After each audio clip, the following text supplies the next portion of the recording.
This is a previously recorded episode of the IT and the D Show. 5, 4, 3, 2, 1. Following program is intended for mature audiences. This is Max Headroom, and what you're about to witness is one of the most sinister-sounding intros to a trailer to one of the greatest epics ever. You're listening to the IT in the D Show. Just where do you guys think you are? The Library of Congress? Detroit? Beyond the sun? Any of those right?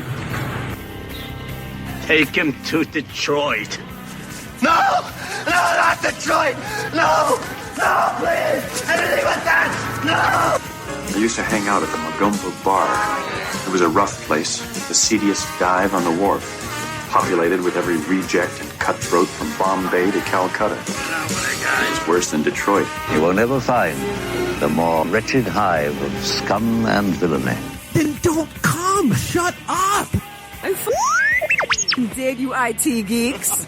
This is Dre DeMatteo from Sons of Anarchy. You are listening to IT and the D. So what happens when you tap the angry beaver in the bunghole?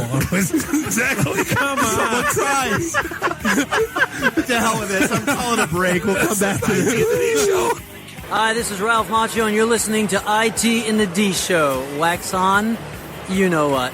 So you have no boots. No. You have no gloves. No. You have no hat. No. You have no scarf. No. You have no scraper. No. How long have you lived in Michigan? All my life. You, sir, are an idiot. I don't care. What's up, everybody? This is Billy Zapka. Sweep the leg. Listening to IT in the D Show. No mercy.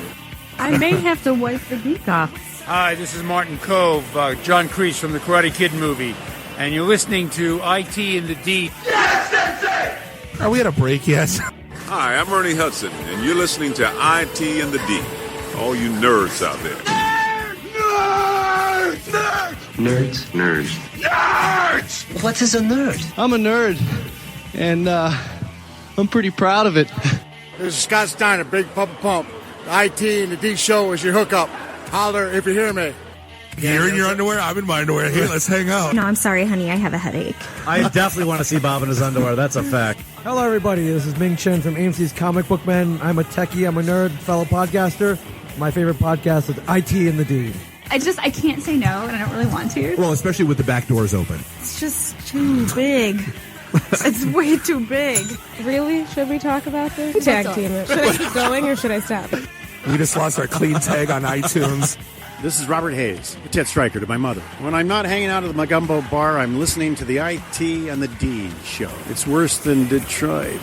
Is there such thing as a meat hangover? I love my Monday meat steak. Hey, folks, this is WWE Hall of Famer Hacksaw Jim Duggan, and you're listening to the IT and the D Show. Tough guy. Ho! My name is Michael Zapsik from AMC's Comic Book Man. You're listening to IT in the D.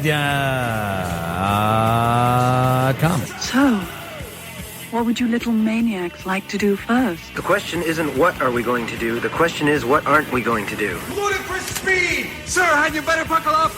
Buckle this! Ludicrous speed! Go!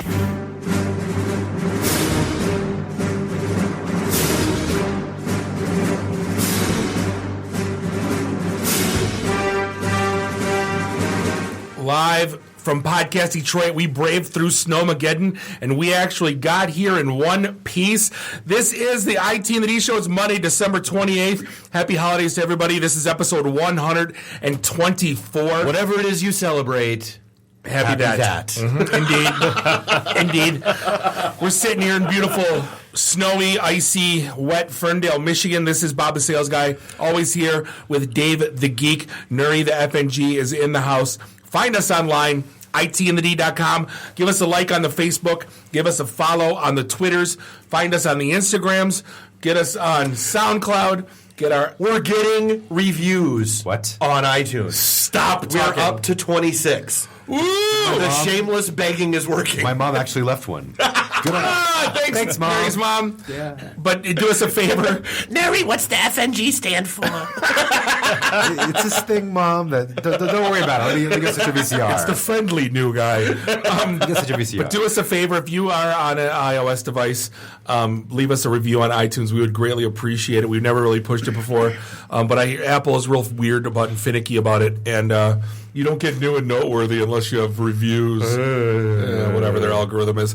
But we appreciate it. We got a packed studio. Thank you for braving out the cold. We have longtime friend of the show. We did Home and Homes with you guys. We have Gary Baker in the house from the Internet Advisor Show from WJR in the house. Welcome, Gary. You know what? I gotta believe that that the bump music that you guys use, or the bump intro that you guys use, how come we can't do that on radio? You only can do that on a podcast. Well, and so if anybody's out there and has a Windows 95 computer and having problems with their brother printer drivers, Gary's here to take your calls.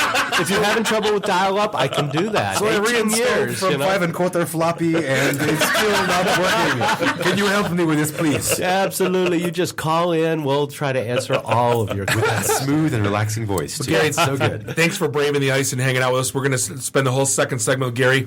Third segment, we have Jeff Kelly here from Detroit Labs. One of our hometown favorites. We've had Elise in here. We've had Nathan in here. Jeff. Now we're going to talk about mobile app dev. Kind of a good segue from for what we for the sponsor for this segment. Yeah. You want to do it? Or? Yeah, I can. So, I mean, it's not a bad. So, this episode of the IT and the D Show is brought to you by Braintree. Here's the deal. So, developers around the world have embraced the Braintree V.0 SDK as the easiest way to add secure mobile payments into their apps and websites. So, no matter what kind of payment type it is, Braintree accepts it. Doesn't matter if it's Apple Pay, Android Pay, PayPal, Venmo, credit cards, even Bitcoin. And if something new pops up, they're probably going to go ahead and support that too. It's the same payment solution used by Uber, Airbnb, GitHub. Our friends over at Grubbable use it as well, so you know it scales. Integrating it into your app is as easy as inserting a few lines of code. But hey, here's the deal. Don't take our word for it. Go ahead and try out the sandbox and see for yourself. It's BraintreePayments.com/IT, and they have fixed the case sensitivity issue, so you can use uppercase IT, lowercase IT, doesn't matter. It's BraintreePayments.com/IT. You almost didn't make it there. I was like worried about. I got a little bit clamped for a second. I'm not quite sure why. It's like a Letterman when he tosses the thing and it breaks the glass. I felt like that's what you should have done. No, but I always do the Chevy Chase. That's the news, and I am outie. You've been using Braintree for a while, though. It's literally 10 lines of code. You drop in a mobile app. And the fact that you can make it look like your app so easily. You don't have to be a CSS developer. I mean, But PCI is a big issue. I mean, you're complying with all PCI rules and requirements. Well, why would you ever want to take on the burden of PCI yourself? That's what I'm saying. Right? Why would you need, you'd have to hire a full-time staff to do nothing but PCI. So Braintree's got it figured out for you, and their fees are super reasonable. Even if you tried out, it's what, $50,000 of free payments? The first $50,000, yeah. Dude, that's crazy. Most apps probably don't ever do $50,000 of payments, right? So give it a try. Seriously. Good. Yeah. So Christmas we just hit, and so it was funny to think about Nuri and his mom and FNG. So I bought my wife a set of wine glasses, and they had levels demarcated on them, and it was LOL, OMG, and WTF. And so my 8-year-old daughter, of course, is reading the glass. She's like, "Dad, what's WTF?" Oh. She's like, LOL is laughing. She's like, OMG is, oh my goodness, and what she's and I'm racking my brain, and I was like, it's where's the fish? Because when you drink that much wine, you get hungry, or where's the food? That's what WTF stands for. So Whiskey Tango Foxtrot. That would be acceptable. Just saying, where's the food? Like you know what's going to happen though? She's going to be at school and she's going to be standing there waiting for the lunch lady, and she's going to be like, WTF, lunch ladies? Oh, where's the food? And that's where genetics backfires on me again. Because I posted that, buy my daughter a karaoke machine, I said. It'll make for a great gift, I said. And then she sang Frozen on loop. Oh. Let It Go. So I bought 3 hours. So I bought my child. My child. The Millennium Falcon drone that we've been clamoring over, which they should call. Play it for 30 seconds and charge it for 3 hours. Then you can play it for 30 seconds and charge it for 3 hours, and then play with it for 30 seconds. And that's what I've heard about it. Yeah, kind of like my Apple Watch. But the best is so the gift of the year, and I debated buying it for my child. Instead, I got him a Razor electric scooter. Was the hoverboard. Great investment, Bob. What? You trying to kill your kids? I didn't buy him the hoverboard. I said I refrained and bought him a Razor scooter. See, he doesn't listen to me. He says he does. Interested. Bob hates his kids. Details at 11. But the hoverboard has become the trending oh shit gift this year. There's a tweet storm going around of everyone that is like, well, here's the thing. If you can't ride a skateboard, don't get on a hoverboard. So you have all these like elderly people and like the dads and people just jumping on them thinking they're going to be these like hoverboard heroes, and they're breaking their necks. So, well, hold on, because I've seen several hoverboards, right? I saw the one it's that a was... Segway without the stick. Okay. So it's just the wheels. Okay. So you put your wheels on and you lean forward back and you spin. All right. Right. Sounds fun. It's like $500, which is why I debate. If my kid's not asking for it, I'm not going to go buy a $500 and she doesn't like. You know what I mean? Yeah. But like people are killing themselves on these things. Amazon has come out and literally said throw them away. Well, and they're bursting into flame. Yeah, they're catching on fire. Like it's become like this is like the Furby, like where everyone like the backlash is worse than the demand. I saw that. I think Delta Airlines refuses to carry them now as cargo on flights. Yeah, Right. all airlines now. Yeah, They've yeah. outlawed them. Yeah, they're just, I mean, it's Randomly. really bad to have a fire on board. Oh, right? totally, I mean, really totally. bad. Yeah, I don't want fire. It's bad enough where you gotta like. Here's the thing: I ain't getting one of those things. Like I debated so hard on even getting an electric scooter. I'm like, ride a bike like a normal kid. Like you're not going to be like that. Because I always hated sprees when I was a kid. Right? Because it was always like that one kid that was too lazy to ride his bike rode a spree. And I'm like, I don't want my kid being that kid. I know. I'm like, no, ride your damn bike if you want to get somewhere. Walk. That's what I used to do. You know, the whole skateboard thing. But the worst thing going on this week, and I want to kill people, and this is such a great filter for the people that you hate, is the Mark Zuckerberg is giving away. I want, dude. I'm going through and I am hiding people from my Facebook feed, judged solely on whether or not they're posting this nonsense. People, if you are out there, Zuckerberg, I don't care if you think you heard it on Good Morning America. I don't care If you think there's a chance, like, oh, what the hell? That's the start of all of them. Is what? Yeah, no, because they're the same morons that post the, well, pursuant to the Berne Convention, I'm posting this status. And Cannot use my data It doesn't work that way. It never works that way. Zuckerberg is not giving you any money. No, will never be giving you any money. Knock it off. But I got this email from Bill Gates that they said that they're tracking it with NASA, and then if I forward it to 500 of my friends... Dude, when I worked for... I hate you. Dude, when I was at... I will never forget this guy. When I was back at Kmart headquarters, there was a guy... Jess just brought shots. ...who forwarded that email to the entire corporate directory. How many hundreds of thousands of email The entire boxes? corporate directory. Yes, I believe he survived about 5 minutes. So can I digress real quick? We're talking about shit going through the corporate directory, Neri. I work for... I would say it's probably one of the top 2 or 3 IT companies in the world. Right? Oh, yeah, like OEM manufacturer number 1, I'd say, probably. Right. 2. So we continue to get these emails. So we all got Apple Watches if we were sales champions. I'm so glad you did. Thank you. So I got an Apple Watch, and someone sent an email to all the recipients of the Apple Watch. So it's probably maybe... I don't know, 10,000 people. Cool. And it said, when are the watches coming? And everybody goes, yeah, when are they coming? Yeah, when are they coming? All of a sudden I look and I go, I got 62 emails by lunch. And I go, and it's all, then it starts with the, please remove me from the list. Stop. Please stop. Stop. Please stop. And this goes on for a day and a half of please remove me from the list. And then it starts to get comical. People like, if you're sending this out, at least donate $1 to like the hunger bank in your town. So he's like, I donated $2. Like I went up to... So I'm sending it out again. So it went up to 380 some odd emails of people saying stop removing from the list. Like it was almost, I burned a half a day.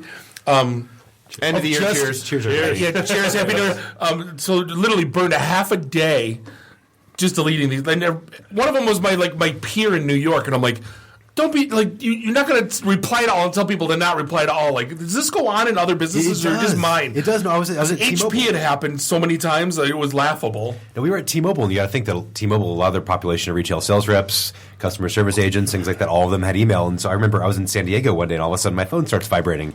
And doesn't stop vibrating for 2 days, and it's the same thing. It's call the help desk; they can take you off the list. No, the help desk cannot take you off this list. And then my friend Manuch got his best in, and it said something about the peasants mining nose gold, and that was the entire list. And I'm like, Manuch just won everything right now, and it went on for like 2 freaking days. It's not just you guys. It's not. But like, doesn't that don't reply to all and then say stop replying to all? Like, it's just you're part of the problem. Right, I know. Like, I didn't think. I go, how is this following? Just add a filter and be done with it. Ignore. Oh, dude, Outlook, the new version of Outlook, you can right click and ignore, and anything with that subject or replies to it, just go away. And it's so good. I do it all the time at work. You know who else is having a bad day? Who? Actually, they're having a bad 2 months. Who? Comos.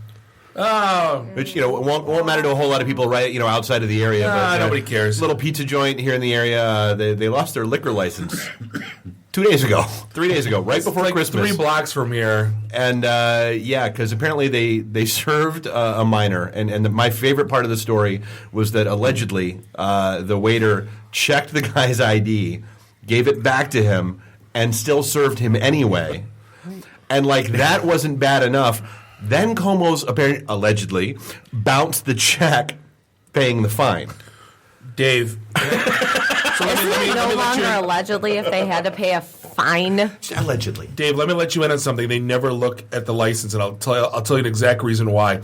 If anyone knows Michael Mode, he's on the Podcast Detroit Network. He does a podcast called Innovates, right? Right. He's a magician. He has a lot of eclectic friends. His cousin is a Detroit police officer.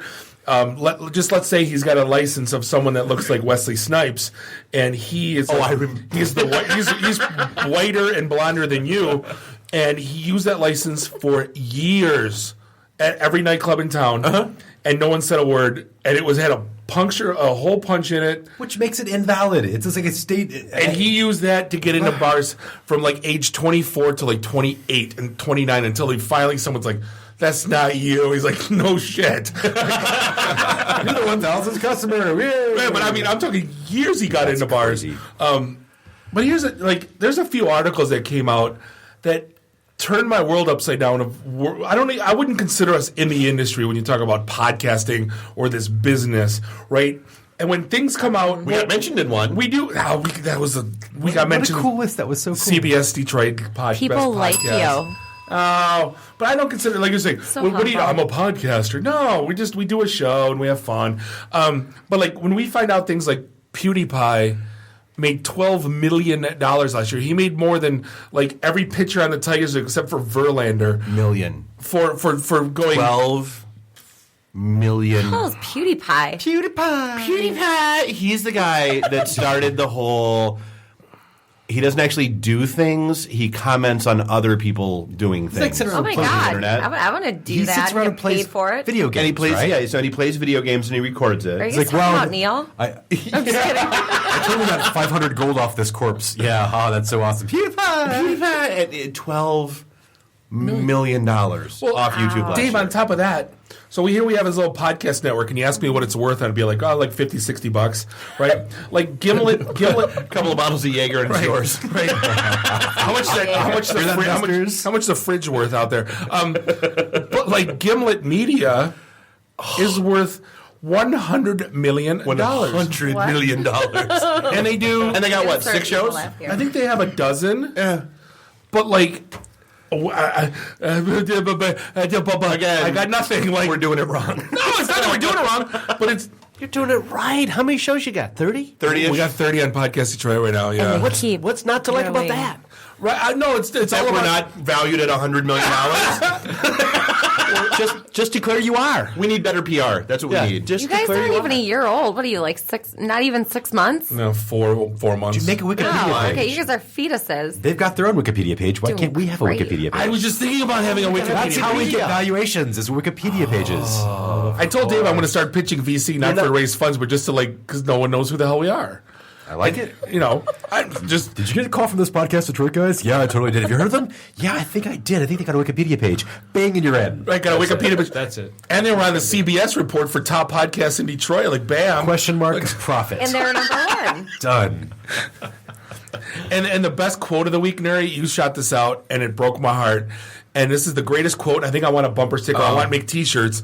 And it goes like this. It seems that in our quest to be tolerant of everything, we've become intolerant of everything. You know, this story pissed me off so much. And basically, for you guys who didn't see this is a teacher in Maine who has been putting up the cutest little pink Hello Kitty Christmas tree in her room for the last 30 Isn't it first graders? She's a math teacher. That's all I remember. And so basically this year her principal came to her and said, you can't have that up now because you may offend somebody. So here's my message to you. If you are offended by a pink Hello Kitty Christmas tree, you can suck it. I'm serious. What first grader is going to be offended by a pink Hello Kitty Christmas tree? It's some ridiculous parent. It's some jackhole parent who wants to try to invent things and make something up. And should we talk about inventing things and making things up? Should we talk about that? No, I want to hold on. I want to talk about this. It's last call. Sorry, guys. No, I want to talk about this first because I went into for those that haven't heard the show before, I was the PTA president for 2 years at an elementary school. Really? Right? Wah, wah. I'm not into Sado. I watched 50 Shades of Grey. I'm not into that kind of stuff. I think it was worse. But I said first thing out of my mouth, like, hey, let's do a Halloween dance and like a Valentine's dance. I think the kids will have fun and we'll make a couple bucks. And I DJ, so we don't have to pay a guy, and we'll make a couple bucks. I don't believe in Halloween because it's a pagan ritual, and so literally they went through. They protested it and made us call it a fall harvest dance. And because the fall harvest is when they actually would sacrifice people. South Park episode, right? That was because that's less offensive. Of course. Yeah. So that was after that. I go. Well, I did one more thing, and I'm like, yeah, I'm done. You guys can have fun. You guys, with your generic. What I don't even know what to. What even call it anymore? Like, can we call it Christmas?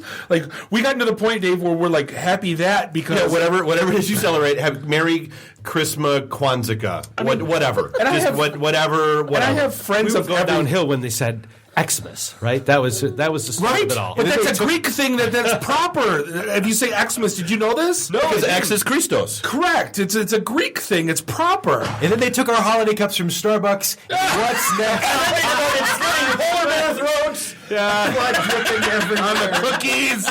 Sons of bitches, bumpuses. How many times you watch Christmas Story, by the way? Oh, too many. I think I got up to 4, like pieced together. It was on all the time. It's been that way for 12 years. That and It's a Wonderful Life. Yeah. And yet I got to hunt down Scrooged and The Ref because those are my Christmas classics. How many times you watch Die Hard? Oh, a couple. Okay. Nakatomi Plaza. That's a good Christmas movie. Nakatomi Plaza, never forget. You know what they say is a Christmas show. Yeah, that is a Christmas show. Yeah. Home Alone's not a Christmas movie. I'm going to say that right now. They kiss my ass. Home Alone. But it is. It's during Christmas, but it has nothing to do with Christmas. There was a Christmas tree. I saw it. Yeah. During doesn't make it a. I'm just going to put that out there. I'm going to call you wrong on that one. Fine. Because it was all about the Christmas trip and the kid being stuck at home over Christmas. And then the family, and he does the whole wish to Santa Claus to have his family go, spoiler alert in case you haven't seen Home Alone. Whatever, during Easter, he wished the Easter Bunny. It's not an Easter movie. But then it would have been an Easter movie. But no, so he went to Santa Claus and then his family's back. And that was the Christmas miracle. Toilet. You're a toilet. Well, what about the Peanuts? That was my favorite movie as a kid growing up for Christmas. And did you hear? So that movie is a movie about the rampant commercialization of Christmas. Of course it is. Did you hear that ABC this year cut several scenes out of it to play more commercials? Really? Of course they did. Good on you, ABC. But, it's become an icon, really, because when you have a scrawny Christmas tree, it's a Peanuts tree. It's a Charlie Brown tree. It's absolutely. We have one in our house, even though we have a normal tree. We have to. I was with you, Jess. ABC, you're offensive. Unless you're... What? Oh, yeah, they are offensive. Don't cut my shit out. I know we got a couple minutes left. I know you guys want to get into this mystery database that's been haunting the interwebs. This is wrong. This is so wrong. Because every now and then we actually do have to talk about something serious.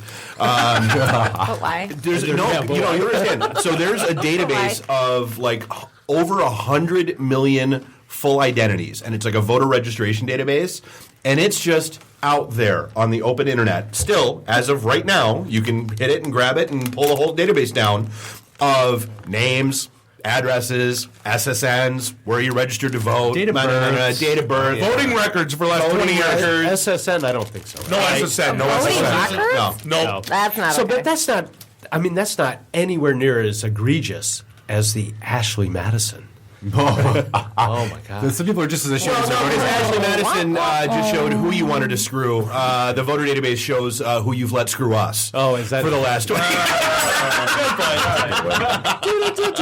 So what's Oh my God! I googled I looked up so many emails when Ashley Madison's thing went live, and there was that link. So many. Oh, I didn't catch anyone. I was so bummed. Yeah, exactly. Am I owned? Yeah. So the interesting bummed. thing, I did some more research about this, and did you know that voter registration records are public record? They are. They are. And I went to the state of Ohio, and I downloaded 200 megabytes just sitting here of voter registration data, including the exact same information with the exception of the voting history. So I have like all of Ohio residences, addresses, date of births.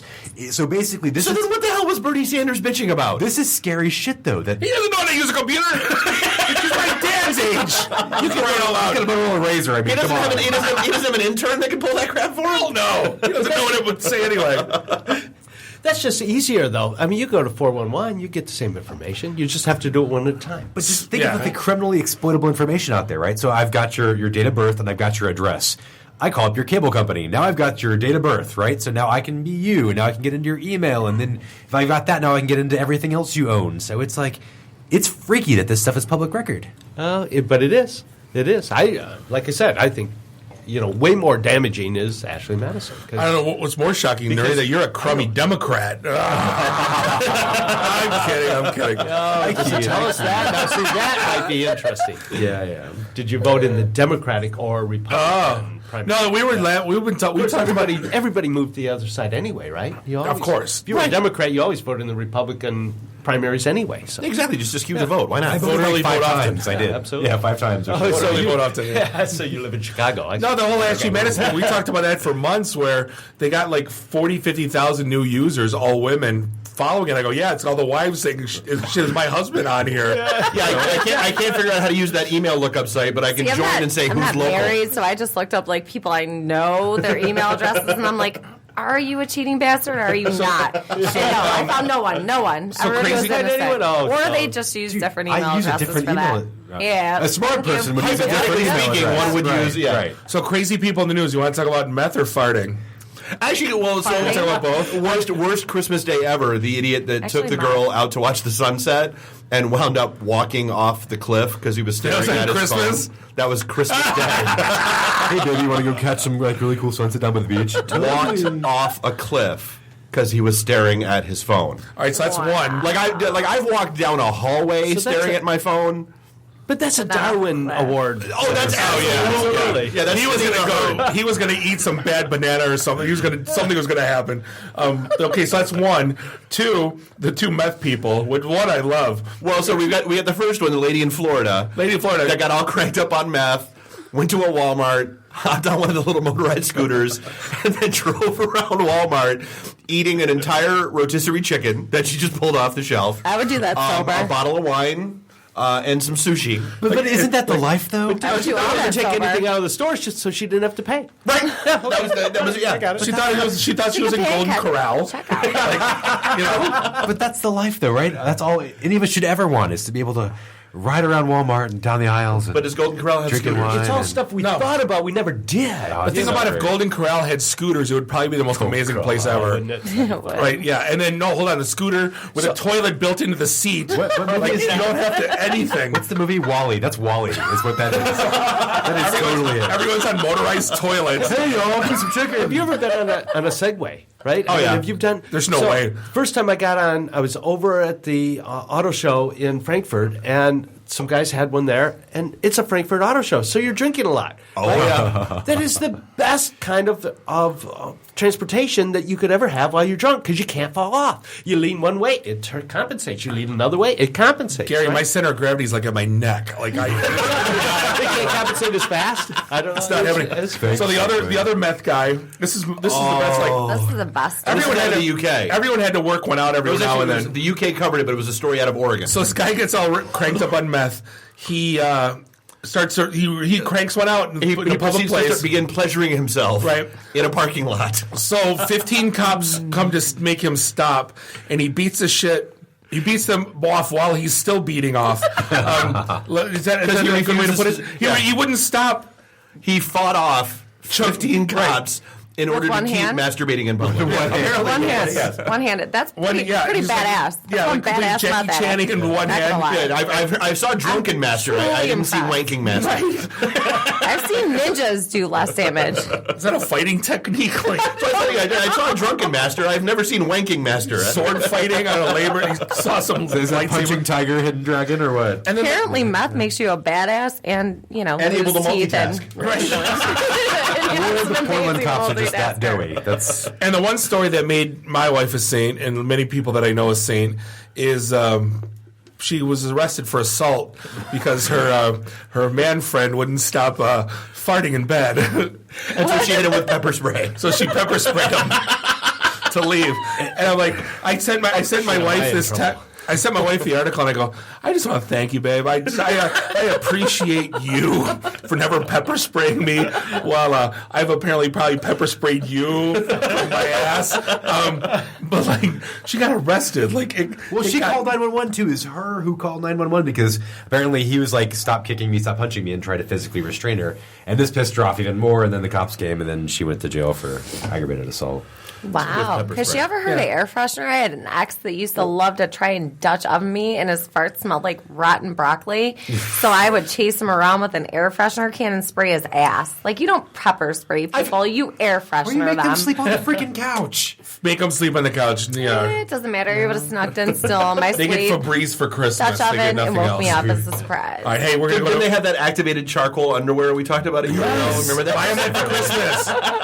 It's easy. Hey, we're going to go to a quick break. We're going to be back. This is episode 124 of the IT and the D Show, and we will be right back. IT in the D. Read, meet, listen. Networking Detroit, one beer at a time.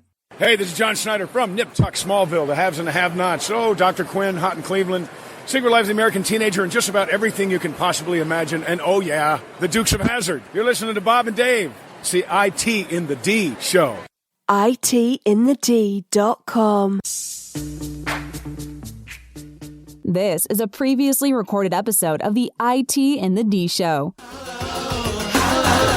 Welcome back. Segment 2, episode 124. This is the IT and the D Show. We are live from Podcast Detroit in beautiful Ferndale, Michigan. This is Bob, the sales guy, here with Dave the Geek, Nuri, the FNG. Find us online, itinthed.com. Do us a favor, download our app, whether you got Apple or Android, Podcast Detroit. Listen to all our shows. There's about 30 of them.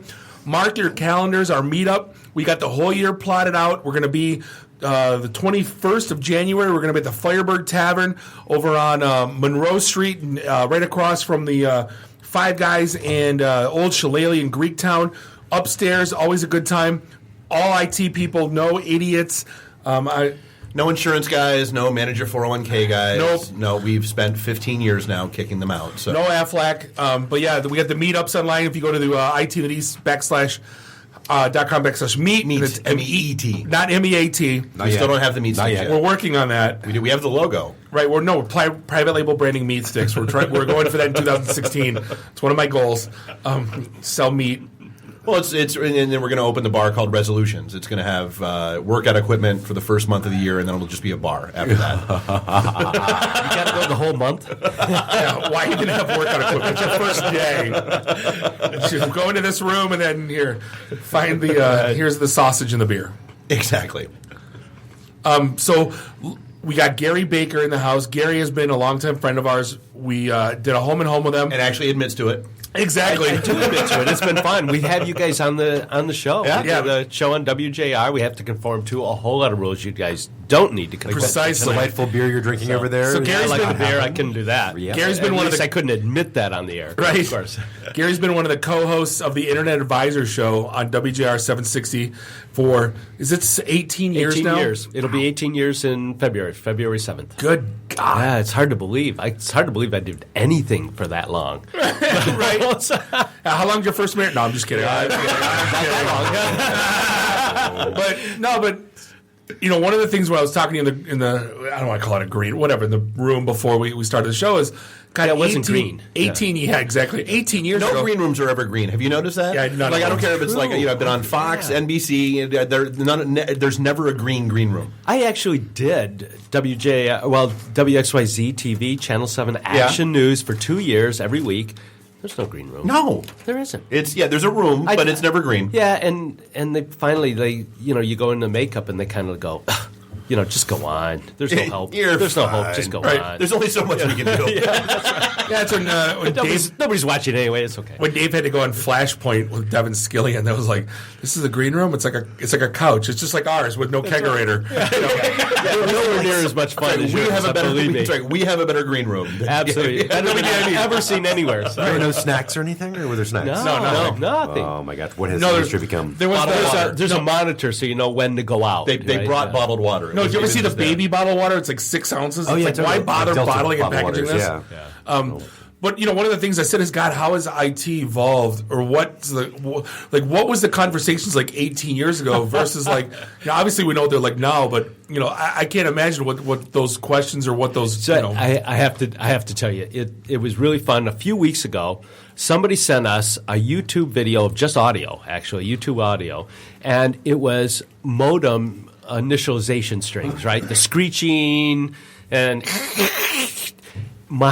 one of my co-hosts, Ed Riddell, said, this is really bad, but that's not a Hayes modem. That's a U.S. Robotics. It's a 28.8, stepping down to a 14.4. He still remembered. How sick is that? He still remembered that. That's filthy. Can you believe it? And that's what we started with. You're not human. You're not human, Ed. I could probably do that. That's sad to admit. Yeah. So you and Ed, two geeks. Yep, you're right. You're a geek. Okay. Dave has every boot CD and every book of every OS. I still have my Windows 6 or my DOS 622 installed diskettes. You know what? If you hang on to that another 2 or 3 years, you'll be able to give it away to a museum. Exactly. But you see, here's the thing: like everyone mocks until they need. Yeah. Like 3 years ago, who would ever need? No. I had a buddy of mine 3 years ago called me up and he's like, "Dude, my dad's computer crashed. He's still running Windows 95. You are the only guy I know." Do you have one? And I'm like, yep, got 3. Come on over. So Dave's in the habit of helping out senior citizens that refuse to update their software. So then you had to go up this mountain and into a cave? Is that what happened? Where was he living? I had to dive into the home office and I had to wade past the DOS diskettes, He's a hoarder, right? My old CompuServe install CDs, my iOmega zip drives. Gary, during I remember all those. I have 2 of them. So here's a question. When was the first modem you ever logged into? 300 baud Commodore 64. 300 baud, so I did. That's amazing. Right? That was I was 13 years old. Yep. I'm kind of a weird case. So my parents were R&D for Wang back when that actually meant something. Wang had giant discs. Bob's favorite drop was me going, hey, so there I was. I was working on a paper, so I was banging on the Wang. No offense. So we had an ARPANET connection in the house back in the day. So it was 300 bucks. Right? Yeah, that was amazing. Oh, the good old days. I think I got into it. We all we're geeks. I got into it at 2600. I was actually in Florida, and I was cleaning out young. I was cleaning out a box, and I found an original modem card. I pulled it. I'm like, holy shit, this is a modem card. And my little sister looks at me. She's like 15. She's like, what's that? I'm like, okay. Back when I was your age, I had to tie up the phone line. She's like, phone line? You guys don't always have cell phones? I'm like, star 86, comma. Yes. You are a geek. Yes, you are a geek. God, do even worse. Screw my life. Sorry. Gary, I had freak codes because I liked the 248 BBSs and not the 810s where I lived in Warren. There wasn't any good ones. Yeah. And I wanted to call Yogi's Cave. So you had long distance calls on top of that? So we had long distance. No, I had freak codes. So they were until they caught me, and my dad got a bill for $1,800 from AT&T. You and Kevin Mitnick, right? And that's when the modem went in the trash. The modem went in the trash. Yeah, there you go. I wasn't able to get one back till I was 18. Yeah, Kevin Mitnick. To speak, he was one of our guests a long time ago. When he was the number one Public Enemy #1, right? JOD's Department of Justice. Yep. #1 most wanted criminal, right? Well, and allegedly the foundation for the movie War Games, and that's true. Hackers are and dangerous. so he was in. They finally got a bunch of other hackers to help track him down. They finally caught him, right after years. They finally caught him, and they kept him in jail for 3.5 years. And when they finally, they didn't want to charge him because then they would have to admit that he didn't actually do anything, and he didn't. That he didn't actually do anything. He hacked into some telephone systems. He stole some minutes. He grabbed the source code for Vax VMS. Yeah, which, let's be honest, is there anyone listening who even remembers what the hell Vax VMS and he didn't is? Profit from any of this, right? Because he was a hacker. He was a hacker, not a cracker like we deal with this nonsense today. That's a good point. The hacker ethos is: I go, I find, I fix. Or I at least tell let you, them know. Yeah, I tell you this is where you disclosure, can right? Exactly. Did they make him call him like Mr. the Plague Sir or anything? Yeah. Because that's the first question I'd ask Kevin Mitnick. Like, so when they finally let him out without charging him, they let him out. He said the one condition was he could not talk about anything that happened before or after that for 5 years. Yep. Right. So we contacted him. We said it's got to be close to the end of the 5 years, and he said yes. And in fact, it was one Saturday was his end of the 5 years, and we said, we have a show on Saturday. Want to come on? He goes, we had the first interview with him. That's amazing. It was a lot of fun. So squealing 13-year-old nerd girl moment of my life, and I don't even know if you remember this or not because I was so dorked out about it. I was going back and forth with somebody on Twitter about something random, and I don't know why, but one of my replies was CPE 1704 TKS, which is the launch code from War Games. That's right. Like 5 seconds later, I get this note. Kevin Mitnick is now following you on Twitter. Whoa, is that and I'm like, cool? there's no effing way. Is and like, that and I go cool? and I look and I dig and I'm like, and he did. Yeah, he did. I take a screenshot and I show him like, but here's the funny part. 5 minutes after that, who starts following me? Tetsuro Shimomura. The hacker who found him, the hacker that they hired to catch him, and so like, and I was already like in a DM conversation with Mitnick because I'm like, holy shit, you're a god, and then I get that note and I'm like, okay, look, here's a screenshot. Like, is this weird? Like, does he just follow you everywhere you go now? Like, is that like you're his coattails forever? Like, is that how that works? Well, he's much more famous, right? So, well, yeah, of course. Yeah, no, I'm like probably the only person who knows who Tetsuro Shimomura is. I do. Because, anyway, yeah, great fun. So of all the years you've done the show, I mean, is there like a favorite era, or is it always getting better? Oh, I'll tell you what. We had one where Hurricane Katrina was hitting New Orleans, right? And so we go online and you know, chaos ensues. So we go online, we find Katrina.com is this woman. Her name was Katrina Blankenship, and she took down her website development business called Katrina.com, and because everybody was contacting her about, can you help me find my relative, you know, blah, blah, blah, are they safe? So she put up a little database, people that called in, people that wanted to be found, and she was matching relatives with people. Amazing. It was very cool. She had taken her furniture out of her living room, put in tables, everybody brought over their own computers to help. And they had like this Silicon little Valley. boiler room, right? So we find out about her. So we contact her. She comes on the air. And we said, is there anything we can do? Is there anything we can help with? And she said, you know, we've been trying to get a hold of the Red Cross because this database is just too big. It's getting too big for us to handle, even with all the people. I probably shouldn't have it or be the one maintaining this. But I mean, you would think, right? But she was doing her part till it just overwhelmed her, and her friends and relatives and neighbors, and we're all coming to try to man this 24 hours a day and set up in her living room, right? So we go to a break, we get a phone call. It's the CIO from the American Red Cross in Washington who had been listening to the show, and he said, put her in touch with me, and we said, look, can you hold on while you talk to her on the air? So instead of just reporting news, we were actually helping make news. So very cool. We put them both on the air together. They talked. They said, okay, and this is in front of, you know, our signal hits in broadcast signals, 5 states, parts of Canada, and then we're on the internet live, and we syndicate, and so a lot of people heard all of this. So that was cool. We had roller derby girls, and we made fun of Taco Bell. Like that's we've done that. Making moves, Dave. Making moves. That was one of my shining moments. And I think we made Detroit Applebee's really famous. So. Right. We did. Oh, you know what's funny? I just went to Katrina.com. It's all about Hurricane. The whole site is Hurricane Katrina. Like the header, it's like she gave it to them. She decided to stop doing. She had a website business that apparently that's why she had and was doing a little bit of work, but she took it all down to help. Holy humanitarian. That was wonderful. High five. That was wonderful for her. Oh, you know what? It's probably her because it says 98 to 2015. The information is for informational purposes only. It's not, it's private, so it's probably her still doing it. I'm sure she didn't give up the domain names. Right. There's a Who is Katrina and a business personal site, but both of them 404, which is kind of sad. Weird. Interesting. Yeah.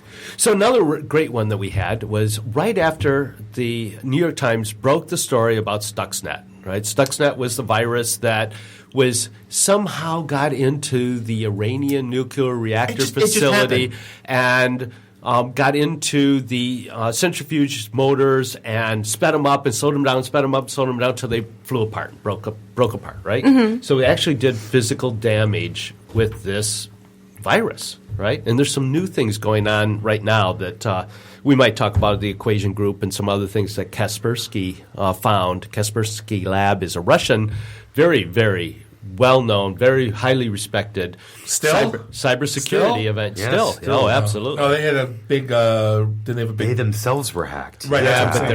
But so was hacking. So was Hacking Team out of Italy. Right, doing the same kind of stuff. Scares the shit out of me. This weaponized. So there are two types of companies: those that have been hacked, and those that will be hacked again. Right. So at least they probably won't be hacked again. But they had exposed this Equation Group. Right. They somehow think that just because this Equation Group had somehow infiltrated Iran and Russian websites and government websites that it was somehow connected to the U.S. government. I have no idea why they thought that, but they never actually accused the U.S. or Israel. But they kind of said, we don't know who else they alluded to smart enough to be able to do this, right? Anyway, so when Stuxnet actually, they went for a long time. They hadn't figured it out, right? The Iranians kind of went, somehow our nuclear reactors, our centrifuges were blowing apart. The motors were blowing apart.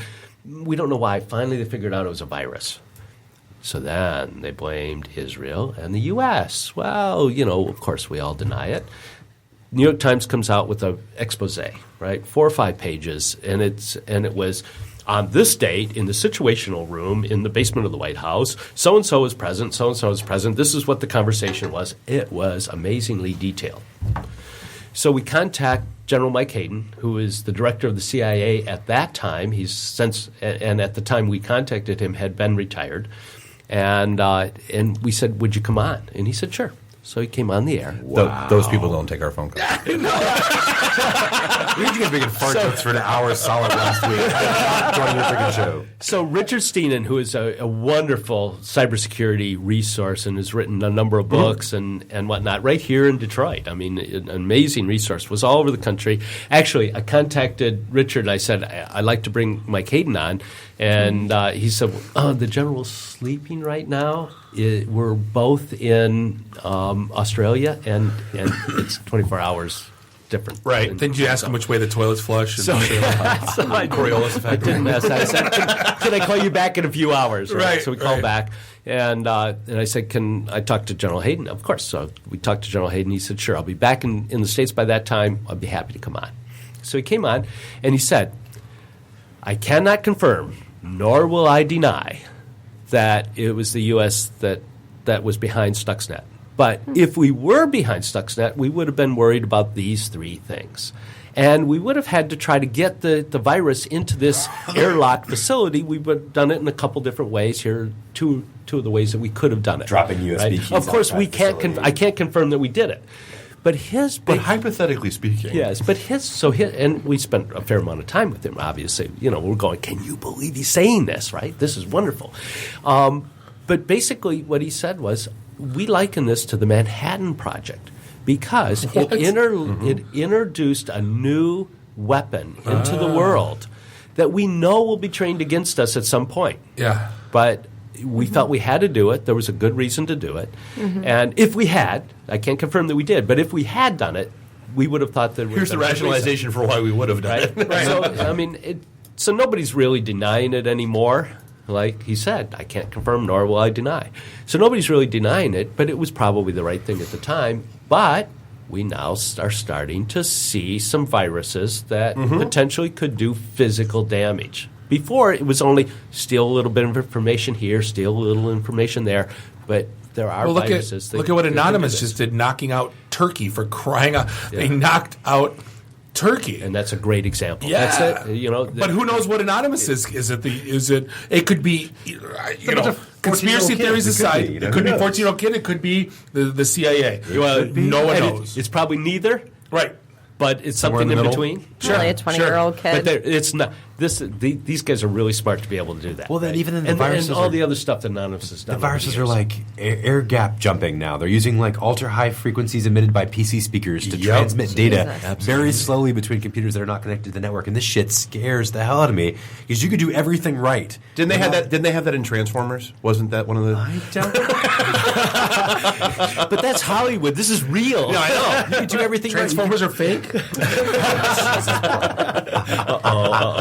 They brought it up before I came Bob a cold towel here, okay? Yeah. How'd you find him? eBay. Like that's what I hated that movie forever. Ladies Man 217. Stupid. God, that movie was so. Be quiet. His parents are in the window. Like stupid. One of the dumbest movies in my modern. So, Gary, at the end of the day, I mean, your day job. You've been a CTO. You've been in IT. CIO twice. You've been in IT leadership. You did startups. You ran companies. What are you looking forward to? What's next? I mean, is retirement? No, aren't we all? But I mean, in technology-wise, I mean, we it's almost unlimited in terms of where it's going so fast. So, we always joke at my company, if you don't like your job, just wait 6 months, it'll change. And that's right. True. And really, the opportunities today and the fun part of today is, first of all, data is exploding. So big data, getting your arms around how do you use it and all that.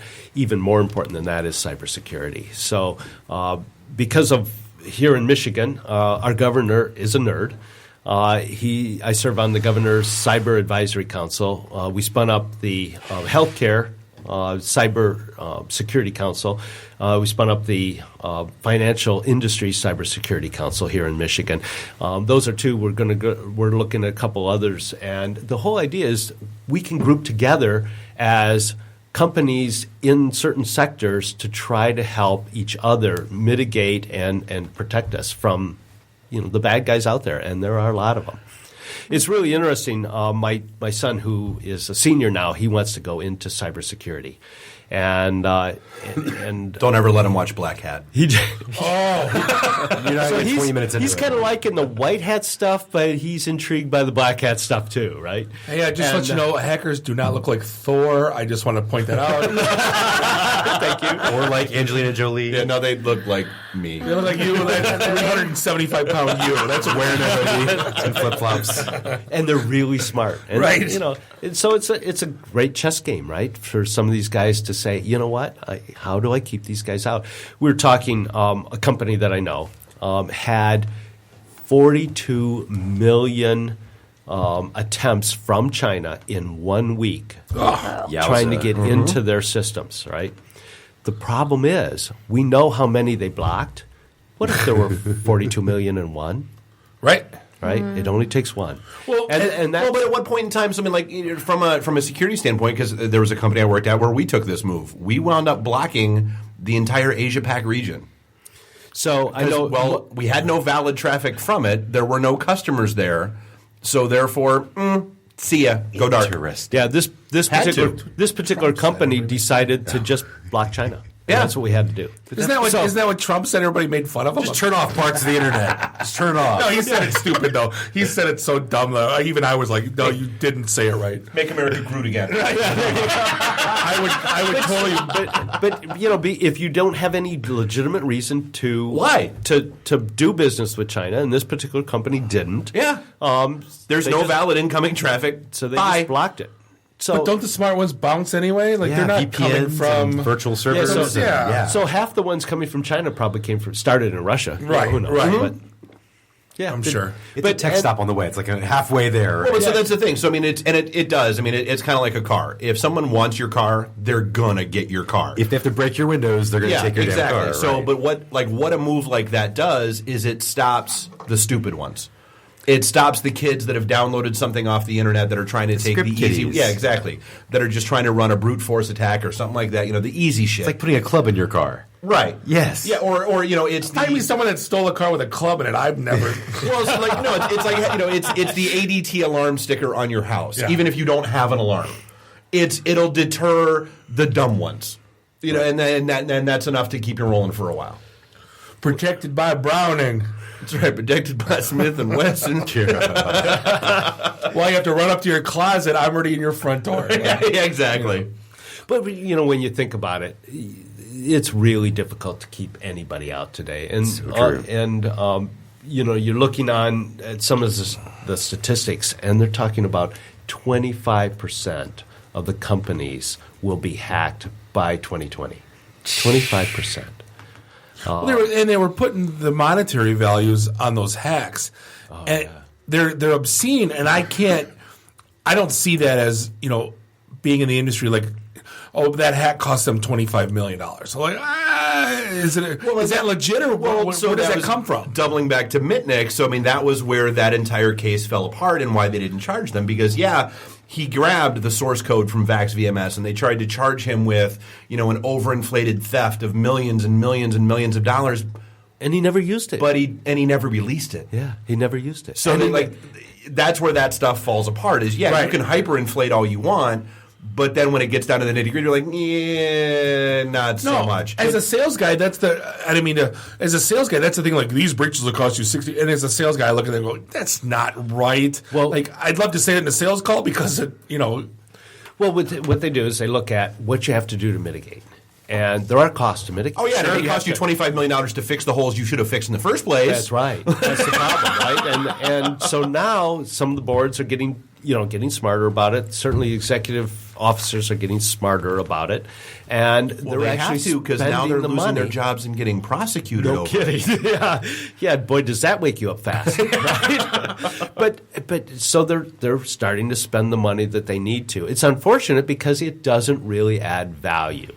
Right? It doesn't. It employs a few people, not very many, because you only need a few smart people with some really good tools, but you got to spend money on the tools. Yep. At some point, all right, we've got to fix this or figure this out, but right now we're all trying to figure out how to stay safe and how to keep our customers safe, how to keep, you know, the but people you talk that about do business with us.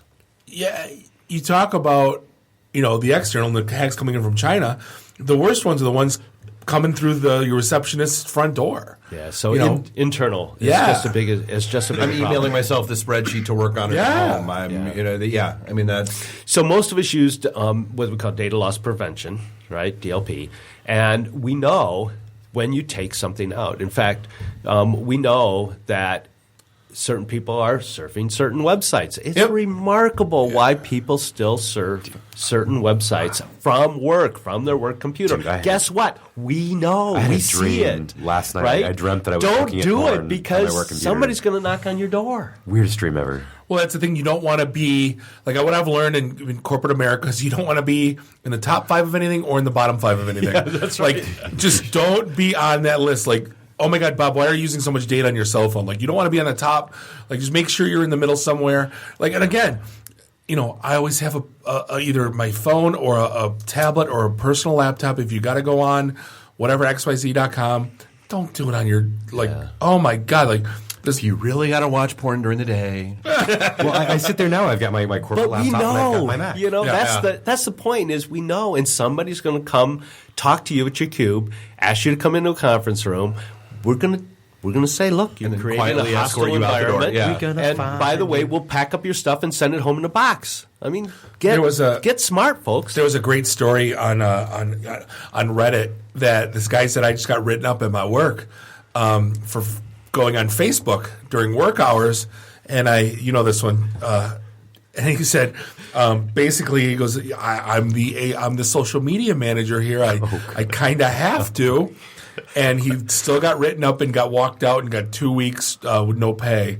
And then they hired him back finally. And they brought him back. But it's like, I have to go on these websites. Like, that's the thing. Like, That's right. That's yeah. Gary, we ran you a little bit long. Sorry. Hopefully we want to bring you back for segment 4. We're going to talk to you for another 2 hours. But you know the rules. Like, you gave us 8 minutes on WJR, like until the jazz music kicked in. I fixed 3 players in that time too. And we have to pay the bills, so it's right. Exactly. We just have to too. We just have to go to the bathroom. No, I'm just kidding. We'll be back with paying the rent, right? Exactly. We've been drinking the beer, now we got to pay the rent. Okay. We'll be back with Jeff Kelly from Detroit Labs. This is the IT and the D Show, and we will be right back. IT and the D. Read, meet, listen. Networking Detroit. One beer at a time. Hi, I'm Brittany Daniel from The Game, and you're listening to IT and the D Show. ITinthed.com. This is a previously recorded episode of the IT and the D Show. Welcome back. This is segment 3 of the IT and the D Show, episode 124. We're hanging out here in Podcast Detroit in beautiful Ferndale, Michigan, in the middle of Snowmageddon. I have no idea if we're going to get home or not. Ice-mageddon. All the things Mageddon. It's I don't even know how I got here today. This is Bob the Sales Guy, here with Dave the Geek Nerdy, the FNG. Find us online, itandthed.com. And do us a favor, if you're on iOS, we would greatly appreciate if you can leave us a review. Even if it's a 1-star saying it was the worst sandwich you've ever had, we'll take that all day long. It doesn't need to be that cheesy, oh my God, best show ever, 5 stars. No, rate it for what it is. Be honest. We would appreciate it, just because we're trying to get all the things that we do wrong right. So don't forget, mark your calendars. We got the whole year plotted out on itnd.com/meet, MEET. Thursday the 21st is our first event down at Firebird Tavern. Should be a good one. Half the year is going to be in Detroit. The other half is going to be bouncing around Royal Oak. So we try to keep it simple, easy. Not, we didn't want to go too far west, too far east, so that hopefully it'll work out for everybody. Downtown Central, trying to, 129th Street, Convent, everything's upbeat, right? Just thought I'd throw that out there. But hey, we want to jump in real quick because we ran with Gary a little bit. We got Jeff Kelly here with Detroit Labs. We've had a few people on from Detroit Labs, and speaking of mobile app dev, we appreciate you coming on and being patient with us. So I feel like I have to, because Elise gave me his bio. Oh, okay. So here we have Jeff Kelly as an iOS developer at Detroit Labs. In addition to developing for Apple Watch 2nd edition, he's also the author of Developing for Apple Watch and Learn Cocoa Touch for iOS. He's been working with iOS since its infancy in 2008, and before that he managed the OS X environment at the University of Michigan, where he obtained a very related degree in philosophy. Apps he's worked on that you've likely seen include the Domino's Pizza iOS ordering app and the 3D Pizza Builder, and the award-winning Chevy Game Time second screen Super Bowl experience. Is that true, Clark? That's what Elise said, and she's super cool. She does all of the marketing things, and so I kind of have to go with her. And if I wouldn't have said it, she probably would have yelled at me. So, damn, she would have charged twice as much for Jeff's comment. Yeah, exactly. That's the short bio. So right. So the joke is, Dave had like a biochem and like a theater degree. Your philosophy degree. Yep. How the hell did you find IT, let alone getting into app dev? I've always been messing around with computers. When I was in kindergarten, I was messing around at QBasic. My mom would copy things from magazines while I was in school, and I would come home and mess with the Gorilla game. And then I kind of stopped. And I was in college because I started playing sports and stuff. Usually with philosophy, it's I discovered weed. Actually no. I came to college not knowing what I wanted to do, and then navel. Yeah. So had a philosophy class, liked it, was good at it. Thought I was going to go to law school, and then realized I don't like lawyers. So I kind of just it took that long. Yeah, so I got a job, and the job, because I had to get a job during college. I was babysitting at the computer lab overnight. So people come in at 2 a.m, ask what the stapler is. You point to the giant sign with the orange cone that says staplers, and that's your job. And I moved up from there to actually managing the environment. Got hired full time right before I graduated, which was nice to not have to worry about the whole job search thing after graduation. And so that's how I got started in IT. And then they sent me to WWDC, which is Apple's developer conference, right back when that had an IT track. And that was, And that year they had this new thing called the iPhone. And I said, oh, that looks pretty cool. This changes everything. Yeah. So I went to some of those sessions and basically taught myself iOS development, and here I am today at Detroit Labs. So, like, how was that transition going from academia to the real world? Like, how'd that work for you? Oh, it's great. So, I loved working at U of M. Going from like the public sector to the private sector, it's just so much more a different environment. It's very relaxed, and I set my own hours now. It's nothing bad to say about U of M, but it's very regimented around the schedule there. So like I'm doing certain work every fall for fall classes and that kind of thing. And now I have a more varied work, so I do various apps for different clients. So usually like 4 to 6 month time period of working on one thing, and then it's off to the next thing. Detroit Labs has such a great culture. Downtown, very open, really valuing innovation. You still don't know the real world. I'm sorry. You get any other real job and it's work. You guys have a lot of fun, and you do great work. But it's a great environment. Every year, I tell our interns, like, we are ruining you for the real world. You are. You are never going to be able to work in corporate America in a cube farm, and that's just the way it is. Yeah, it's pretty amazing. Every time I go down there, there's something new going on. There's something interesting. Obviously, you've done so many great apps and great work.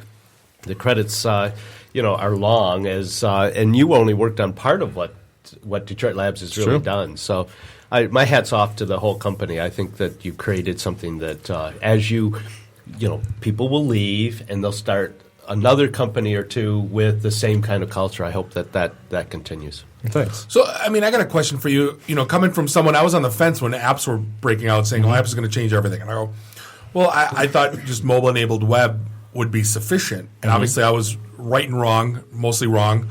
But, what did you see when you were doing your on iOS for the first get-around, saying, hey, did you see it as being the future, or did you just see it being like, hey, this is cool?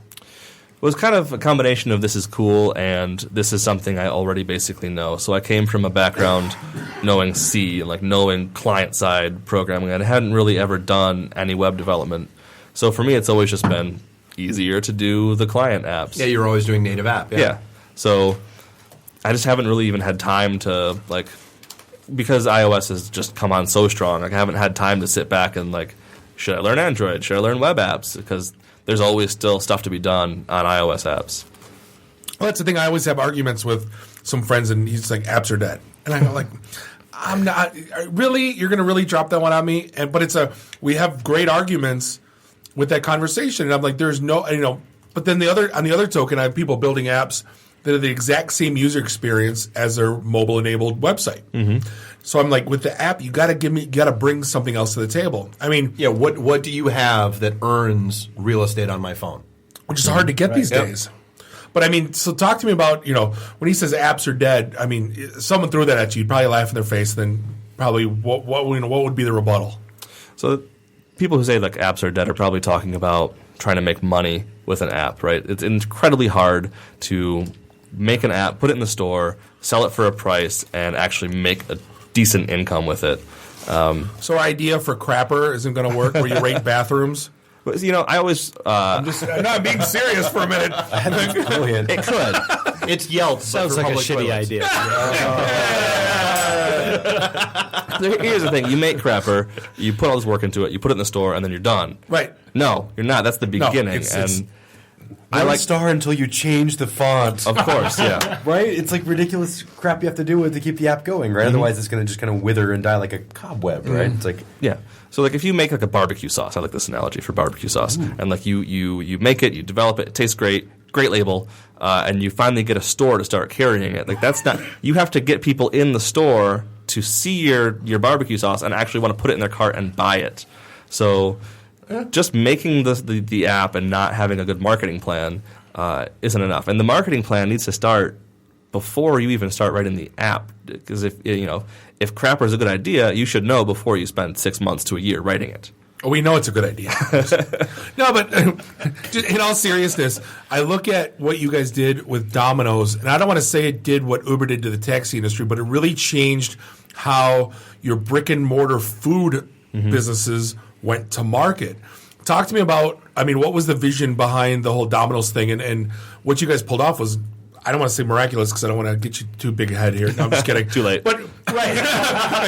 But I mean, it was pretty ingenious on what you guys did to kind of change the game in traditional brick and mortar, because there's still other food companies trying to follow it and they can't. Yeah, and so I always say, like, as a company, you should make it as easy as possible for somebody to give you their money, right? It's just a general rule.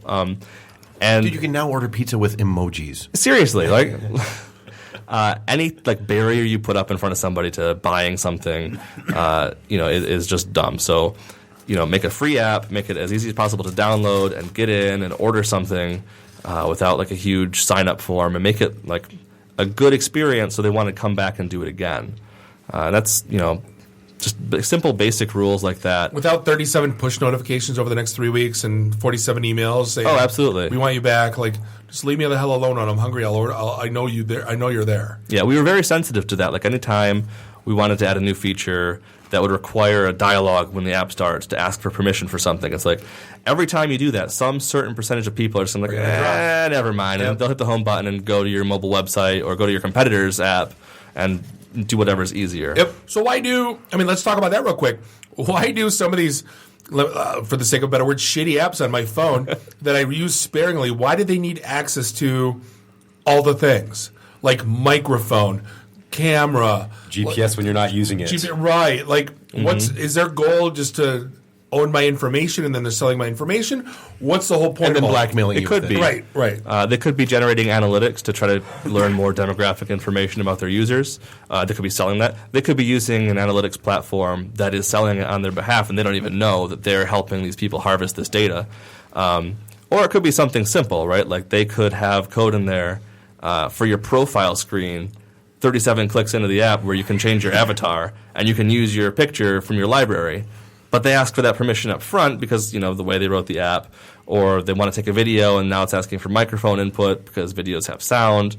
But they don't think about what that experience does. And the best ones will show you a screen saying, like, hey, I'm about to ask for this thing. This is why you should do it. And it's okay if you don't. And if somebody says no, you have to still make the app work. So if somebody says, I don't want you to know where I am, that's great. Let them type in their zip code and find stores that way.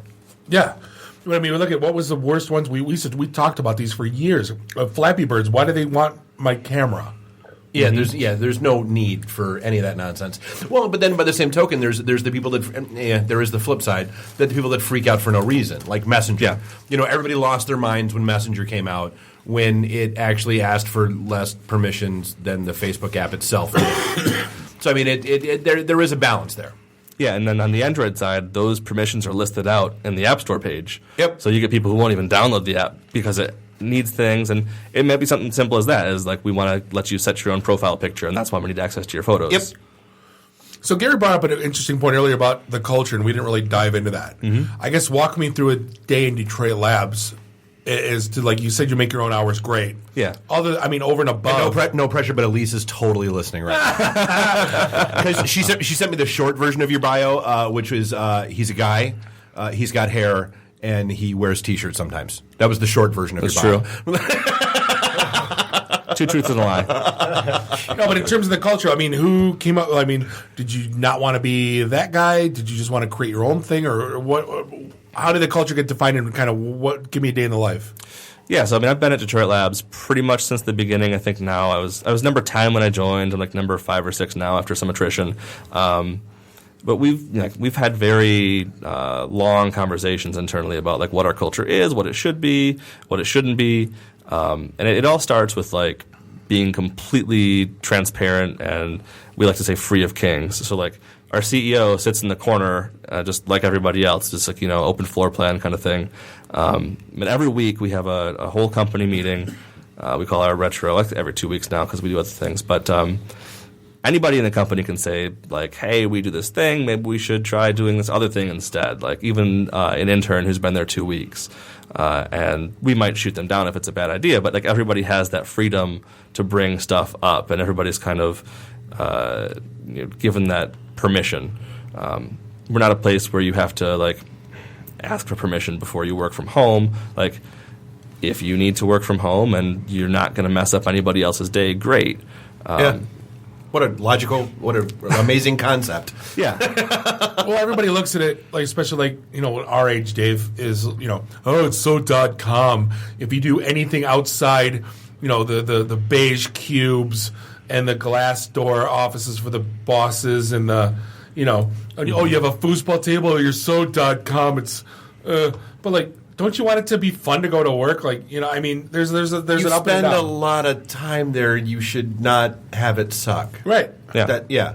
Yeah, we care about things that matter, right? Like I have a basic IKEA desk, right? But a super expensive chair that I sit on because that's way more important than the desk. Ergonomics. And the thing that holds your computer. Yeah, right. Exactly. We have a culture of not wanting to find just mobile developers, right? So especially when we started and still today, it's hard to hire a mobile developer. Anybody who's tried can tell you that. Incredibly hard. Every recruiter we've ever talked to ever can tell you that. Yeah, exactly. We need .NET and Java. Yeah, get in line. Yeah. Yep. So we'll hire somebody who's a developer, who's smart and who likes to learn, and we'll say, okay, your first 2 weeks, your assignment is to learn iOS. And they do it, and now they're an iOS developer. They get paired with somebody who's more experienced in a project, and like a year later, they're that more senior pair on a project. And that kind of homegrown mentality and like bringing people up, it kind of solidifies our culture and helps us find really great people that we wouldn't find if we were just looking for somebody who had 3 years of iOS. Well, no, we've talked about this with Nathan and Elise, and Erica. The whole. Detroit Labs saw the problem, and unlike everybody else who just kind of sits around bitching about it, and coming to us at events saying, hey, this is what we need, they started the apprentice program, to solve their own problem. Again, what a novel concept. Just that whole, all right, bring everybody in, and it's an apprentice program. Some are going to make the cut, some aren't. It is what it is, but, if you make it through this program, you're going to have a job with a pretty cool company doing pretty cool stuff. But that apprentice program is kind of like running the gauntlet for American Ninja. It is. It is. You got Sergeant Hulka running boot camp. But it's funny because I had a pretty candid conversation with Nathan about it. He goes, we have to, because otherwise we'd have 300 people that would kind of go into it half-assed. If you come out of this, we know your heart is in all the right places. I go, no, it makes perfect sense, because Dave and I have been talking about doing something like this for the infrastructure side, getting more CCNAs and getting more Microsoft and getting the infrastructure, the stuff that's being ignored. And he said, yeah, we were just thinking about blasting it out. And he's like, yeah, no, you don't, because then everyone's going to half-ass it. Yep. So you mentioned pairing. You don't do that just for the interns, right? It's not just for learning the brand. Sure, no. To teach brand new people. Tell us about pairing. Yeah, so we call it opportunistic pairing. I think that's a term that exists elsewhere. So it's not like some companies, it's 100% of the time you're always pairing, and that's required. When we do it, like when you're first starting out a project and you're trying to figure out what the architecture should be, right? When you're trying to answer those hard questions, or when you have like a junior and a senior level, we don't call them junior and senior level person. Right. Always there are two, a master and an apprentice. Right, absolutes in development.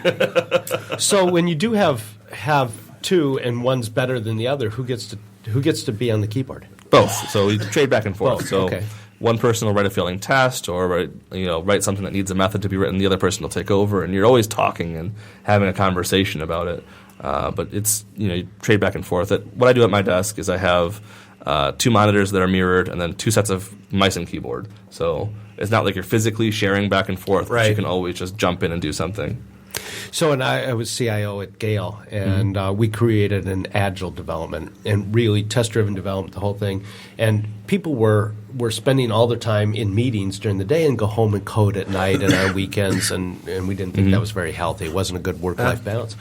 And not only did we ask them to pair, and we actually asked them to pair all the time initially till we got used to it, and then we used opportunistic pairing. But we also said, okay, only the person that was more junior or didn't know as much could touch the keyboard, because when somebody else was typing, if the better person, the expert, was typing, they didn't feel comfortable interrupting them. So we did that initially. It's like the driver's ed car with the brake on the right side. Like you need it there in case of emergency. Yeah. Looks like your company's computer. Because if I were the best person between the pair, I would have no problem jumping and going, hey, better check that. I'm not sure that's right. But if I were the worst person or didn't know as much, I go, maybe I should. Maybe there's a reason why they're doing it that way. Yep. Maybe I shouldn't say anything, right? And so we did that initially, get everybody into the culture, and then we let people move back and to make the decisions for themselves whether they should do that. So, don't know where you are in that, on that spectrum, but it might be some of that. As people listen to this, they might be thinking that as well. So, yeah. So, Jeff, I know it sounds like you're really up in this stuff, and like you're on the forefront of all the apps there, and you're totally involved in all these big projects. Next year's 2016. Next week, where do you see like the trends of the industry going? What's happening right now that people need to be having on their radars as companies who are looking to have apps built or as developers for next year?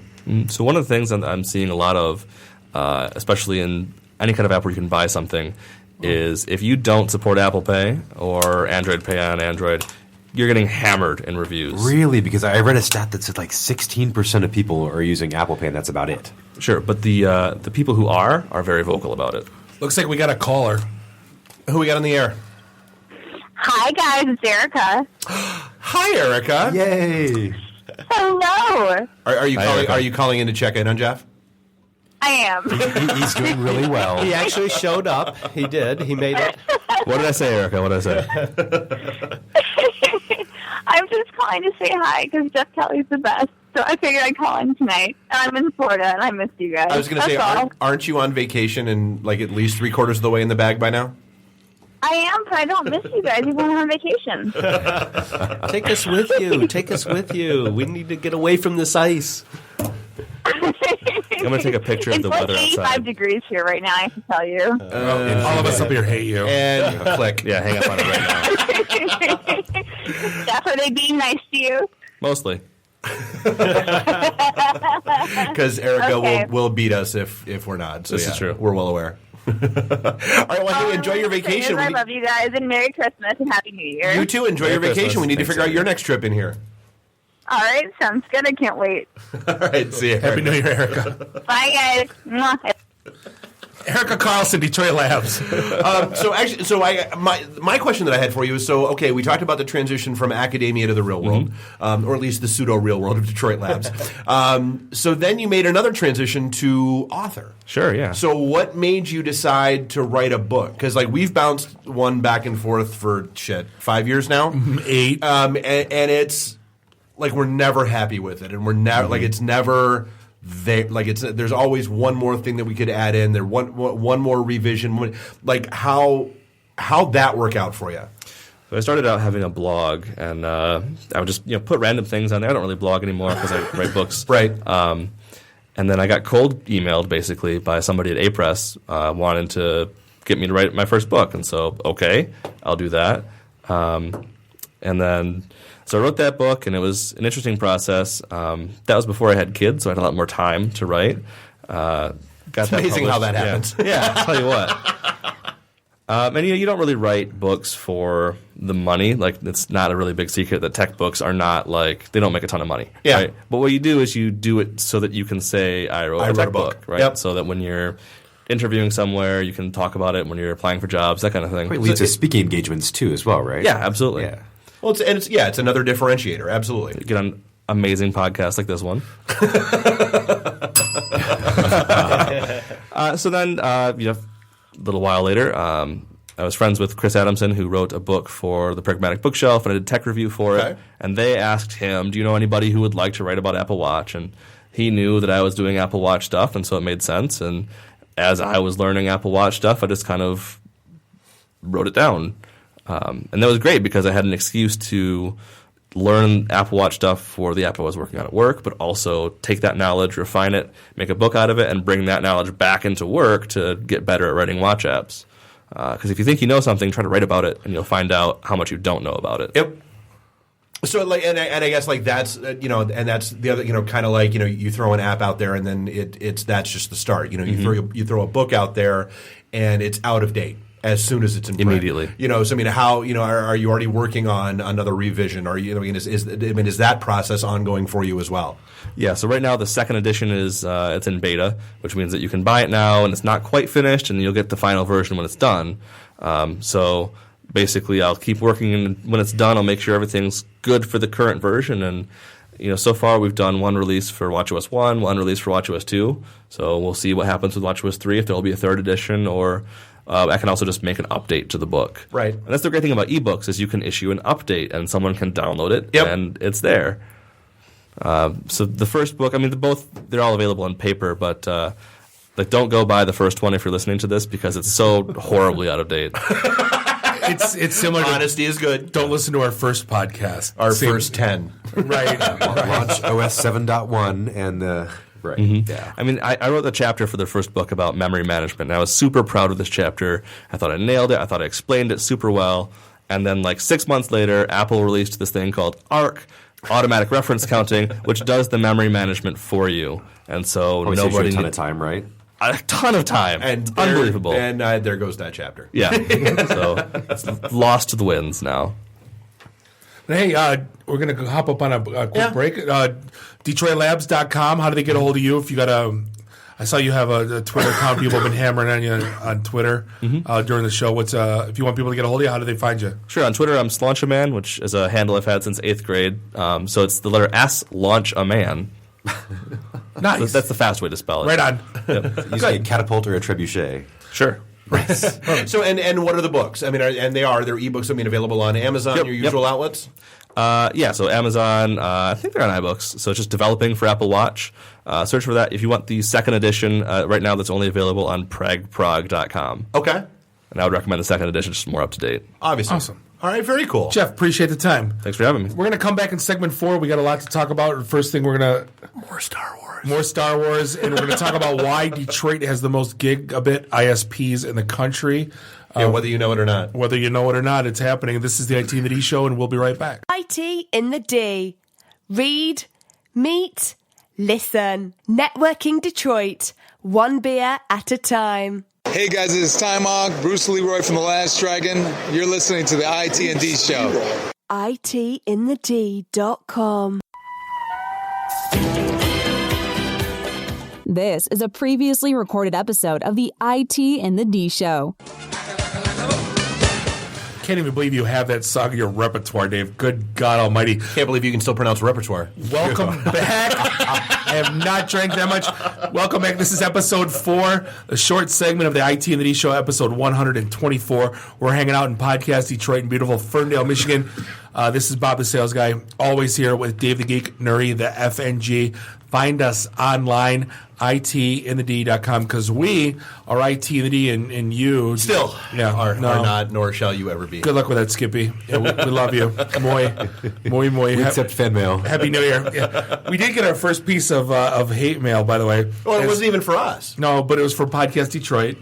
I saw that. Who was that guy, and where did he come from? We don't. No one knows. It was from another show. Actually, they were commenting on another show and the numbers that they're getting. His name was Richard Head, which is like right. Dickhead. It's a total fake account. Well, of course. Theo, that does Forward Down the Field. He's the guy. If you ever go to a Lions game, he sings the fight song, the Forward Down the Field. And Theo does a show right before ours. Right, it's actually sitting right here, and his numbers are blowing up. He's bringing on ex-Lions players, beat writers. He's bringing phone calls. His show is nonstop callers, right? And Theo's phenomenal. He could be a sales guy. He could be whatever the hell he wants to do in life. He's so good. Every time I come to the studio, he's like, hey, Nuri, how's it going? We sit and chat. The guy's so engaging and so but his numbers are through the roof. That's why. Absolutely. Because he's good. And this guy was like, oh yeah, his numbers are BS because that's what your network's called. Boostcast Detroit, or we're like, what? Whoa. Yeah. It's like, well, no, because there's a bunch of shows that do 20 a week, so otherwise they all would be. It's not like they all are. Right, no. But we ended up segment 3, and this was kind of jaw-dropping when I read this today, that the city of Detroit proper has more gigabit ISPs that are delivering today than any city in the country. And the first question is great, or first, is great. And the second is why? Yeah, and why don't more people know about this? Because, you've got, Comcast and AT&T, and Comcast had their big announcement today. They had their first activation of a gigabit router. Hooray. Life's good. Slow clap. Yeah, exactly. Where is and here's the best part. They didn't have to upgrade anything to do it. So where the hell has this been for the past few years? What I've wondered about, what's the flex? They have this new data cap crap, right? Where they're basically trying to charge people extra money for unlimited rates. The cell phones can do it. Why don't we do it? What is that on a gigabit connection? You burn through that in what? 20 minutes? 20 minutes? Yeah, or 20 seconds? Yeah. Yeah, ridiculous. But then you've got obviously Rocket Fiber, right? That's down there, making all the headlines and that kind of stuff. And then you've got Lightspeed. And those are the guys that used to run, what's it called, ACDNet? Am I correct, Gary? I think that's true. I think that's right. Yeah, Schreiber's, because I remember calling on them back in the day as well. That was a while ago. Yeah, exactly. But the funny part of that story is they were actually downtown getting the fiber put in when Rocket Fiber announced that that's what they were doing, and they were like, oh, well, we're already in that building. We're still doing it. That's right. Well, we just don't have the PR machine behind us, but we're here. So we got 4. I mean, well, you would think that they would get together because the hard part is not the costly part is not the actual fiber; it's the digging. Right? So if you dig once and it's the trenching, and you put in your fiber, and sometimes they can't, depending on where they're going, they can't use some of the traditional ways that they put electricity in under the ground, where they take and they bore holes and put the conduit in. So there's a lot of things, and that was why M1 was so important. Not only because they were digging the already. rail, right, and the transportation aspect, but they're digging already. You're absolutely right. You can only get so many ditch witches in the town. I'm just saying. And the right to use them, and that's the problem. Permits, and that is the hard part. It's the permission. Well, that's one thing. We were having a chat with Dan Irwin, who was the CEO of 123Net. Yep. It's another company that not too many people know, but they trenched more fiber. Like everybody knows US Signal, but 123 has been doing it for years. And they're starting building basically a NAP in town. I don't know if you knew about this, Gary, where they're actually doing private peering between all the guys. Yep. So you can get those better connections because obviously you're using somebody in town. Yep. Why go to Chicago? Why go to Virginia or wherever? I don't even know where the East Coast NAPs are. But have them here. So we actually had them on our show about 3 weeks ago. Okay. And talked about it and talked about the peering aspect of that and that hub in Southfield where and for years that's where all of the fiber was going. Was that switching data? Now it's Equinix. Right. Yeah. So it's just logical to put it there. Sometimes that matters to go to Chicago and back because there happens to be peering, and what really matters is not the actual fiber and the length of the fiber, but it's the connection points. It's the big routers because that's where your bottlenecks happen. That's where the slowdowns happen. And we're talking about, nanoseconds, sometimes fractions of nanoseconds, right? You can have, if you go on and look at and just do a ping route, you can you sometimes can see 18, 20 different hops, right, to get to an endpoint, and you don't notice it, right? You don't notice the difference in the connection speeds. But I mean, it bodes well for the area. I mean, that's the whole point. I mean, as Detroit tries to take on this role as the new Silicon Valley or however you want to put it. Just be Detroit. That's so everyone out there, just be Detroit. Yeah, just be. But it is wonderful, right? Because there's people like Detroit Labs, right? Mm-hmm. You're right downtown. To be able to use some of this. And not only are we seeing the gigabyte speeds to the companies, because that's been around for a while. Comcast, you could buy it, but now you're seeing it residential. So, I can be at home in the evening and get on at gigabyte speeds if I were to live downtown downloading in the the right torrents. Right, exactly. Okay, I won't admit to that. I get 2 gigs to my house actually through Comcast. And what's great though is having all this competition is assholes like Comcast come in and say, we're going to charge you $300 a month for a 2 gig. Not anymore, right? Drives the price down. Exactly. Google Fiber comes into a city and all of a sudden everyone boosts their speeds and drops their prices. Well, so and that's I told you guys, that's kind of what I'm going through, over the break here is I'm going through that whole plan of, okay, how do I ditch the set-top cable boxes out of the house? I've got the over-the-air antenna, I've got Roku, I've got Chromecast, I've got the Amazon Fire Stick. You still have to have that internet connection. What's going to happen to that? Your internet's going to cost you $120 a month after it's all. Well, but I'm okay with that because it's not the $240 or $230 or $240 that I'm paying. Right. Because I remember, I still remember the conversation I had with a Comcast rep when I was setting everything up, and she was like, "Oh yeah, and that's the promo rate, and then it's going to jump to this, and but then you can scale." I'm like, no. I'm not the scale back guy. I'm the guy that's going to call you every month and say, hey, I just heard about channels 1, 2, and 3. Why don't I have them yet? What the hell's wrong with you? And so, but like now that I've like set, like there's nothing we watch. Like I don't watch anything real time. So Hulu, I'm okay with day after TV because I don't watch the crap. We just burned through like 9 episodes of Criminal Minds at home in 2 days. I told you if it wasn't for sports, I would be there tomorrow. And I don't even watch hockey anymore. But you could take and buy now individual sporting events. You can buy just particular channels. You want ESPN? Just buy ESPN well, you can or get ESPN HBO to go, right? and Showtime has their app now, and all this. So I mean, you've got all these. They get it. Like it's. We've all we've all like kind of had slack-jawed amazement that $13 of your cable bill is ESPN. I've never turned on ESPN ever. I don't watch it. But that's $13 of my cable bill. Right. I don't want it. You don't want it, so and just I can't get away from it. Yeah, just pick and choose. And we're seeing. I think 2016 is going to be the year that we're really going to see the acceleration because the geeks have all done this, right? Yep. They've all cut the cord, stopped buying cable. Television signal. They're just getting internet and buying what they want over the internet. It's right? the year of no buffet for me. I would Aracad. And this year, I think we're going to start to see the early mass market starting to adopt. Well, it's all the sub 25s, or they're all they've been ingrained. They've done that already. Yeah, right? It's the rest of us that are going to do it this next year. It's when my firefighter friends do it at my age, right? That's when it becomes okay. Then my dad does it 3 years later. Right, and then it's that's the laggards group, right? Right. Yeah.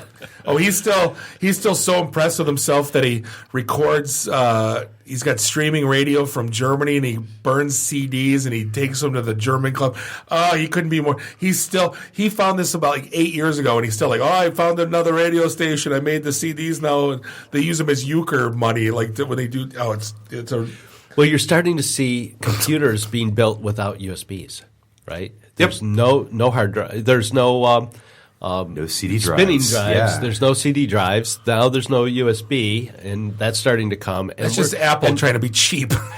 we're actually in a number of companies. My last company, we just said, okay, we disabled all USB drives. Well, there's a rumor in the new iPhone that they're going to actually cut the headphone jack out as well, which is that's crazy. Right. Why? But why do you need it? Because you got Bluetooth headphones. Got Bluetooth. Or Bluetooth. And Bluetooth stereo headphones, they're really good today, right? Yeah. Well, and on that same front, so God bless Switzerland, who's trying to do something that, why has this not been done 10 years ago? They just passed legislation that if you're going to have a cell phone that is available in Switzerland by 2017, it will work with a universal charger. Dude, it will not brilliant. be an Android charger. It will not be a Motorola charger. It will not be an iPhone charger. Samsung it will be charger. A charger. Thank you, Switzerland. I know. Right? But if you think about it, everyone went to micro USB this year, or at least not Apple. But like Samsung had the wide, right? You got the double one, right? It's like the micro double, USB. yeah. Plus But now it's just regular micro USB. Oh. But like, yeah. Then you go to the bar and say, "Hey, can you charge my phone? What charger do you have?" It's like.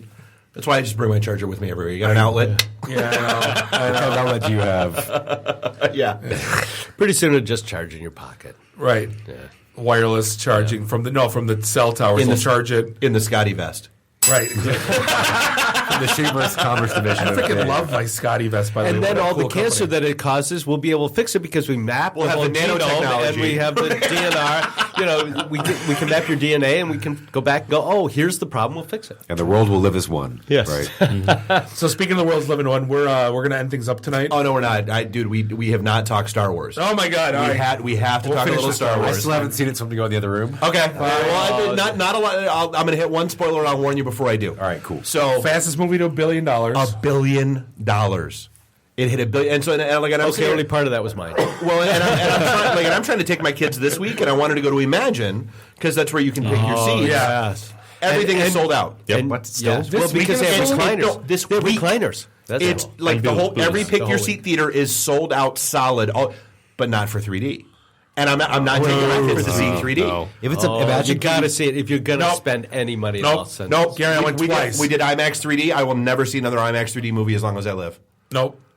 I went with the guys in 3D, and I was my kids. My mouth is open. Nothing's coming out. Because every space sequence, the ships looked like toys, and it ripped me right out of the movie. Because it was just that. Oh, I loved it. I thought it was wonderful. It was such a better experience in regular. 2D. Really? Insanely. I've not seen it that. I took the wife and kids the following day after we went with the guys, and it was such a better experience for me as a whole. Just not even that, just being in tune with the movie, like following the movie. It was easier. It was. I don't. Okay. Maybe I'm the old guy in the room, but I don't. It was just. So I don't think it was as good as the first one, right? I mean, just because it was the first one, everything we compare it to. I think it is the first one. So we talked about this last week. First one again. It is A New Hope all over again. You know, I mean, it's all of the character introduction. It's all of the the funny quips. It's the it really was. I thoroughly enjoyed it. Oh, I thought like I said we talked about it like the 15-year-old Star Wars fan is like just overjoyed, and the 43-year-old that grew up with it didn't walk out swearing or hating it. No, I still want to see it that second time before I fully pass judgment on it. But I liked it. Mm-hmm. I didn't want to burn the building down after I saw it, which is what my fear was. Just my only thing. It just cost too much to do it. See it in 3D. That's the only problem I had. No, I had two friends that hated it. Oh yeah, Scott and right, Sean and his brother, and because of expectations. No, too many coincidences. Too many quirky quips. Well, like I said, so the first half hour of the movie is all, hey, you've seen this before, you'll like this. Hey, you've seen this before, you'll like this. The next half hour, Solo when he walks in. Oh yeah, the next half hour, all hey, look at how funny and witty our writers are as we blast one-liners at you. You know what? I'm going to throw it out. I've been doing a lot of thinking about this. Spoiler alert. Turn it off if you don't want to hear what I got to say. I'm leaving. But Finn sucks hard. Like probably one of the worst characters. He's Jar Jar Jr. And I'm going to tell you why. Okay. He's raised from birth, stolen from birth as a stormtrooper. Where the F did you get wit from? Do we know that?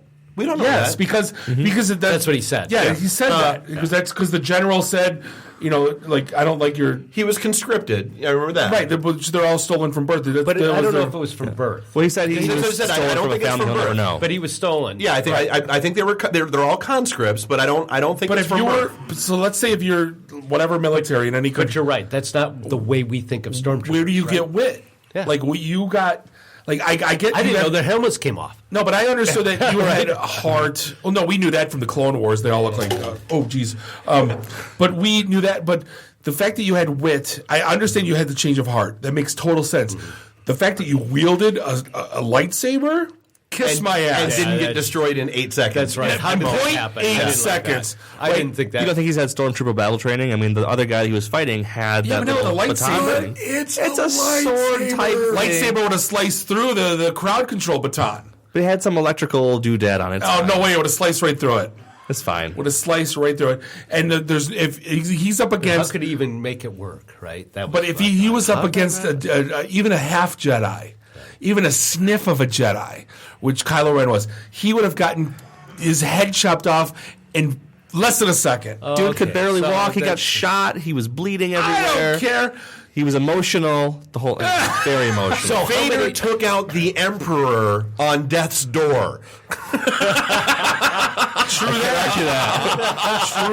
that. Well, so the dumbest theory that I've read so far, speaking of Vader, is that Rey is the reincarnation of Vader. Whoever wrote that, eat my ass. It's the dumbest fan theory that I've seen out there so far. It's so stupid. But I apparently have to go out and buy the novelization because we've talked about this a couple times now. Where to me, a lot of the conversation seemed prematurely cut off.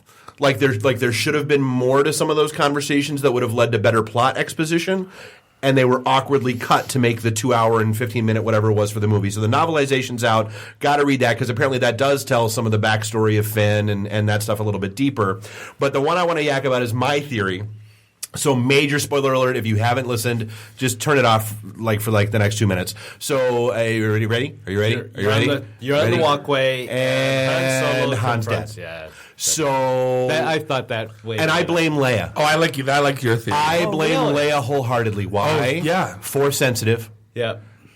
Bring back our son. Been jilted. Yeah. Does the whole guilt trip. If you see our son, bring him back. Bring him back. Yeah. And you can see Han's face as he's looking down at Kylo Ren on the bridge. You see and he knows it's going to happen. God damn it.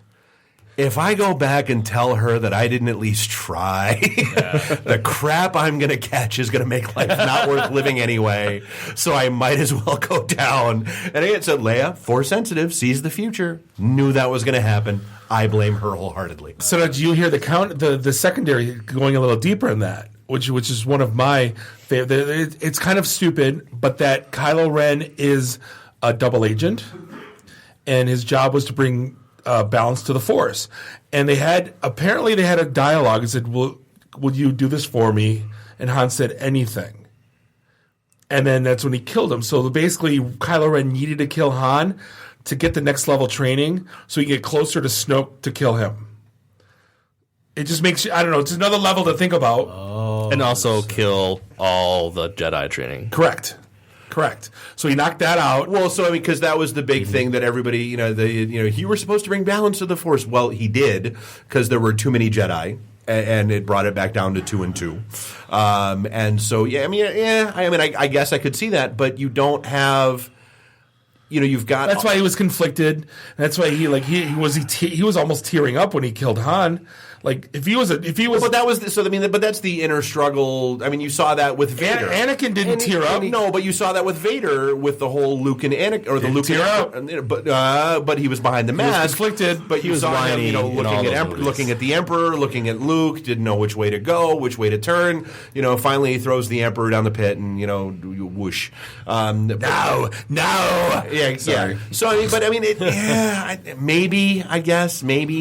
It's worth thinking about. I can't really see the story going that way. I can't see Luke Skywalker saying, "Yeah, by all means, whack all the kids," in order to get further up the food chain. That just doesn't seem like a very Jedi thing to do. Who says Luke is behind it? Maybe it's Leia.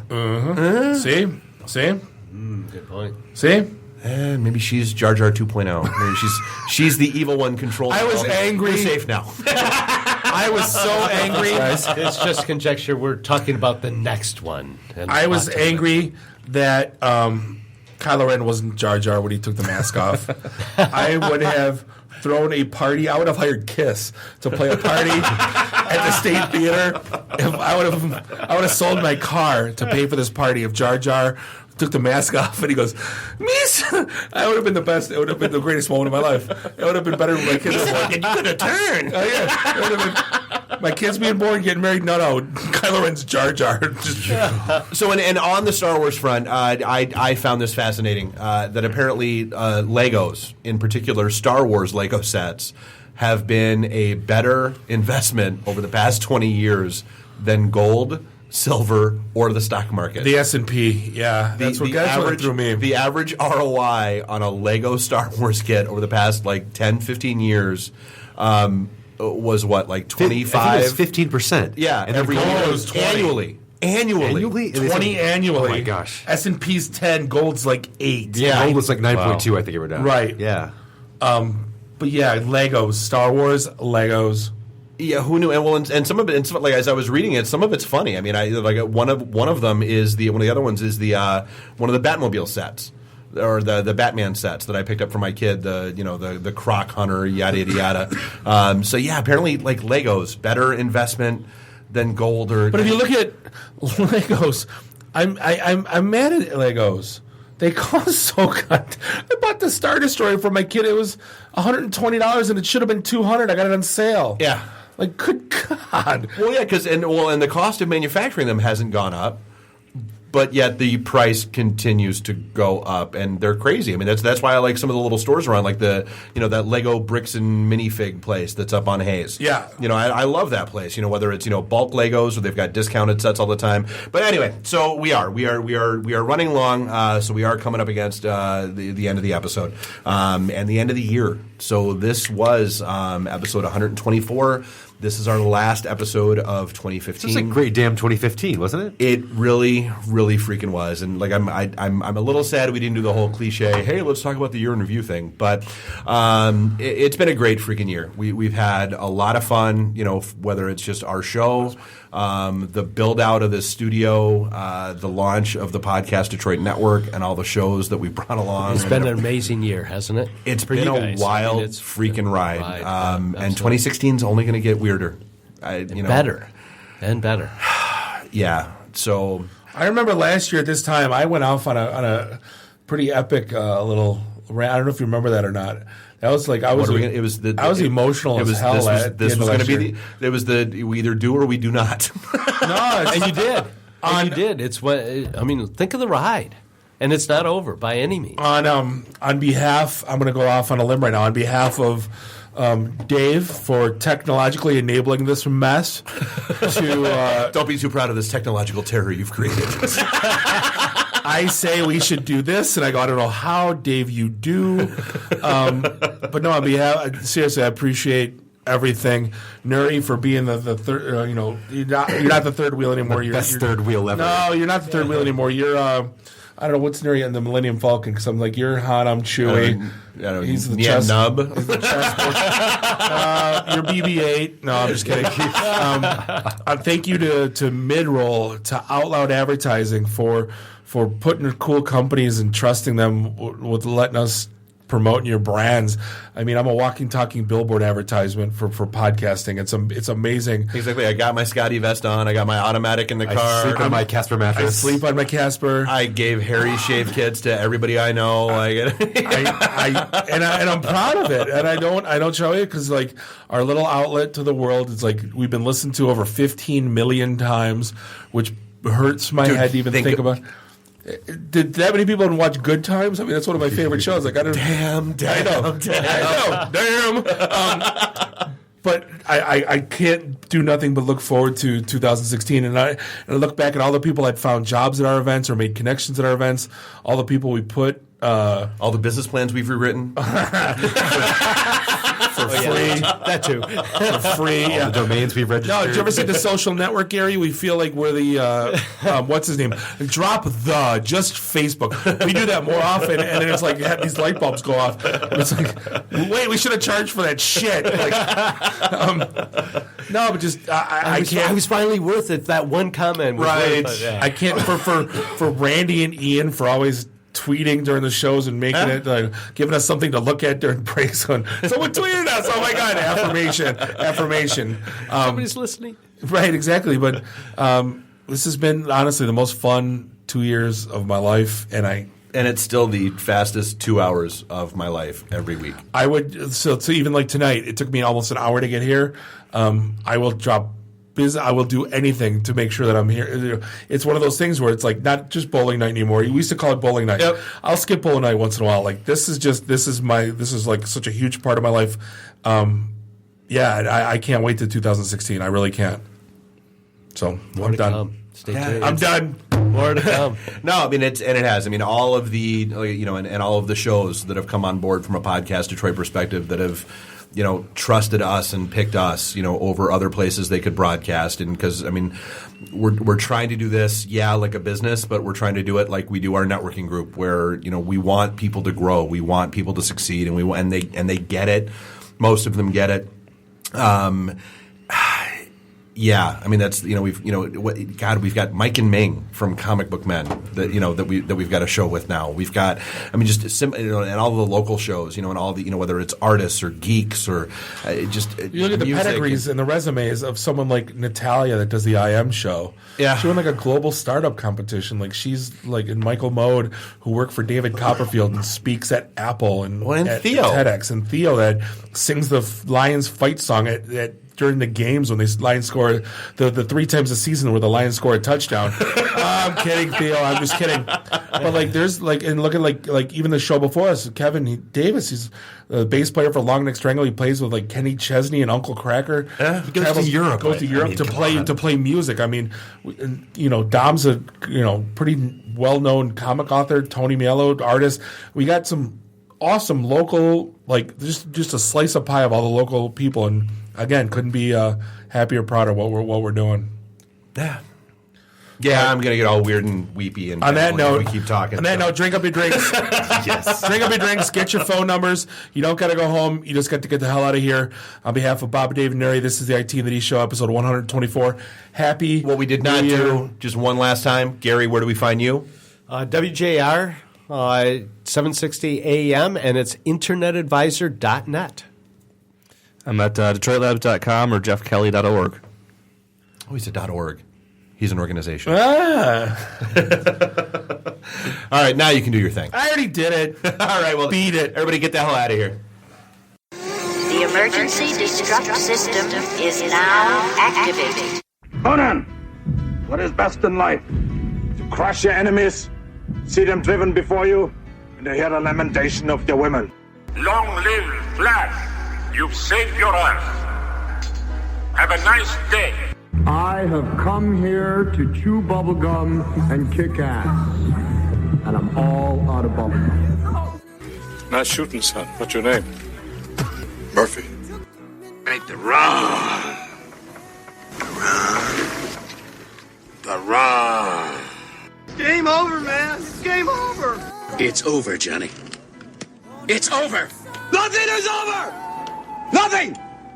You just don't turn it off. I can't say no, and I don't really want to, so. Well, especially with the back doors open. Yo! Hold up! Time out! Time out!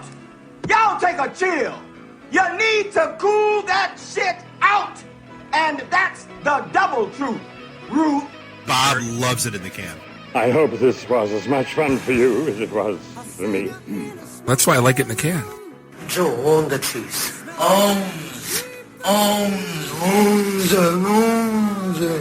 Fear me.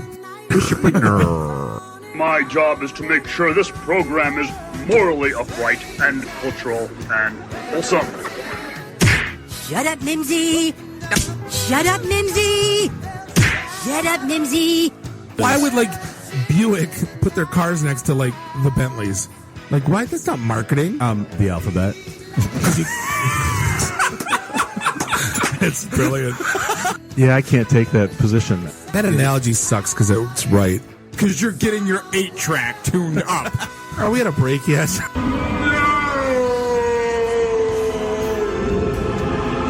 Yeah, so now I'm just doing stupid stuff to make me laugh. Venture capital is not the end game. When are we going to talk about me? Jane, you ignorant slut. It's my show. I can say what I want. Kiss my ass, go home, unplug, get off the goddamn internet. You are everything that is wrong with the internet right now.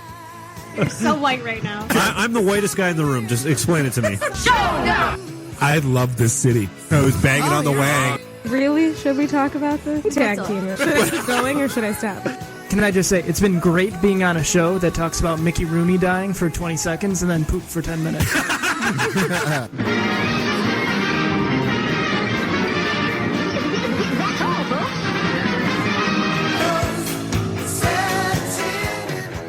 This is a previously recorded episode of the IT and the D Show.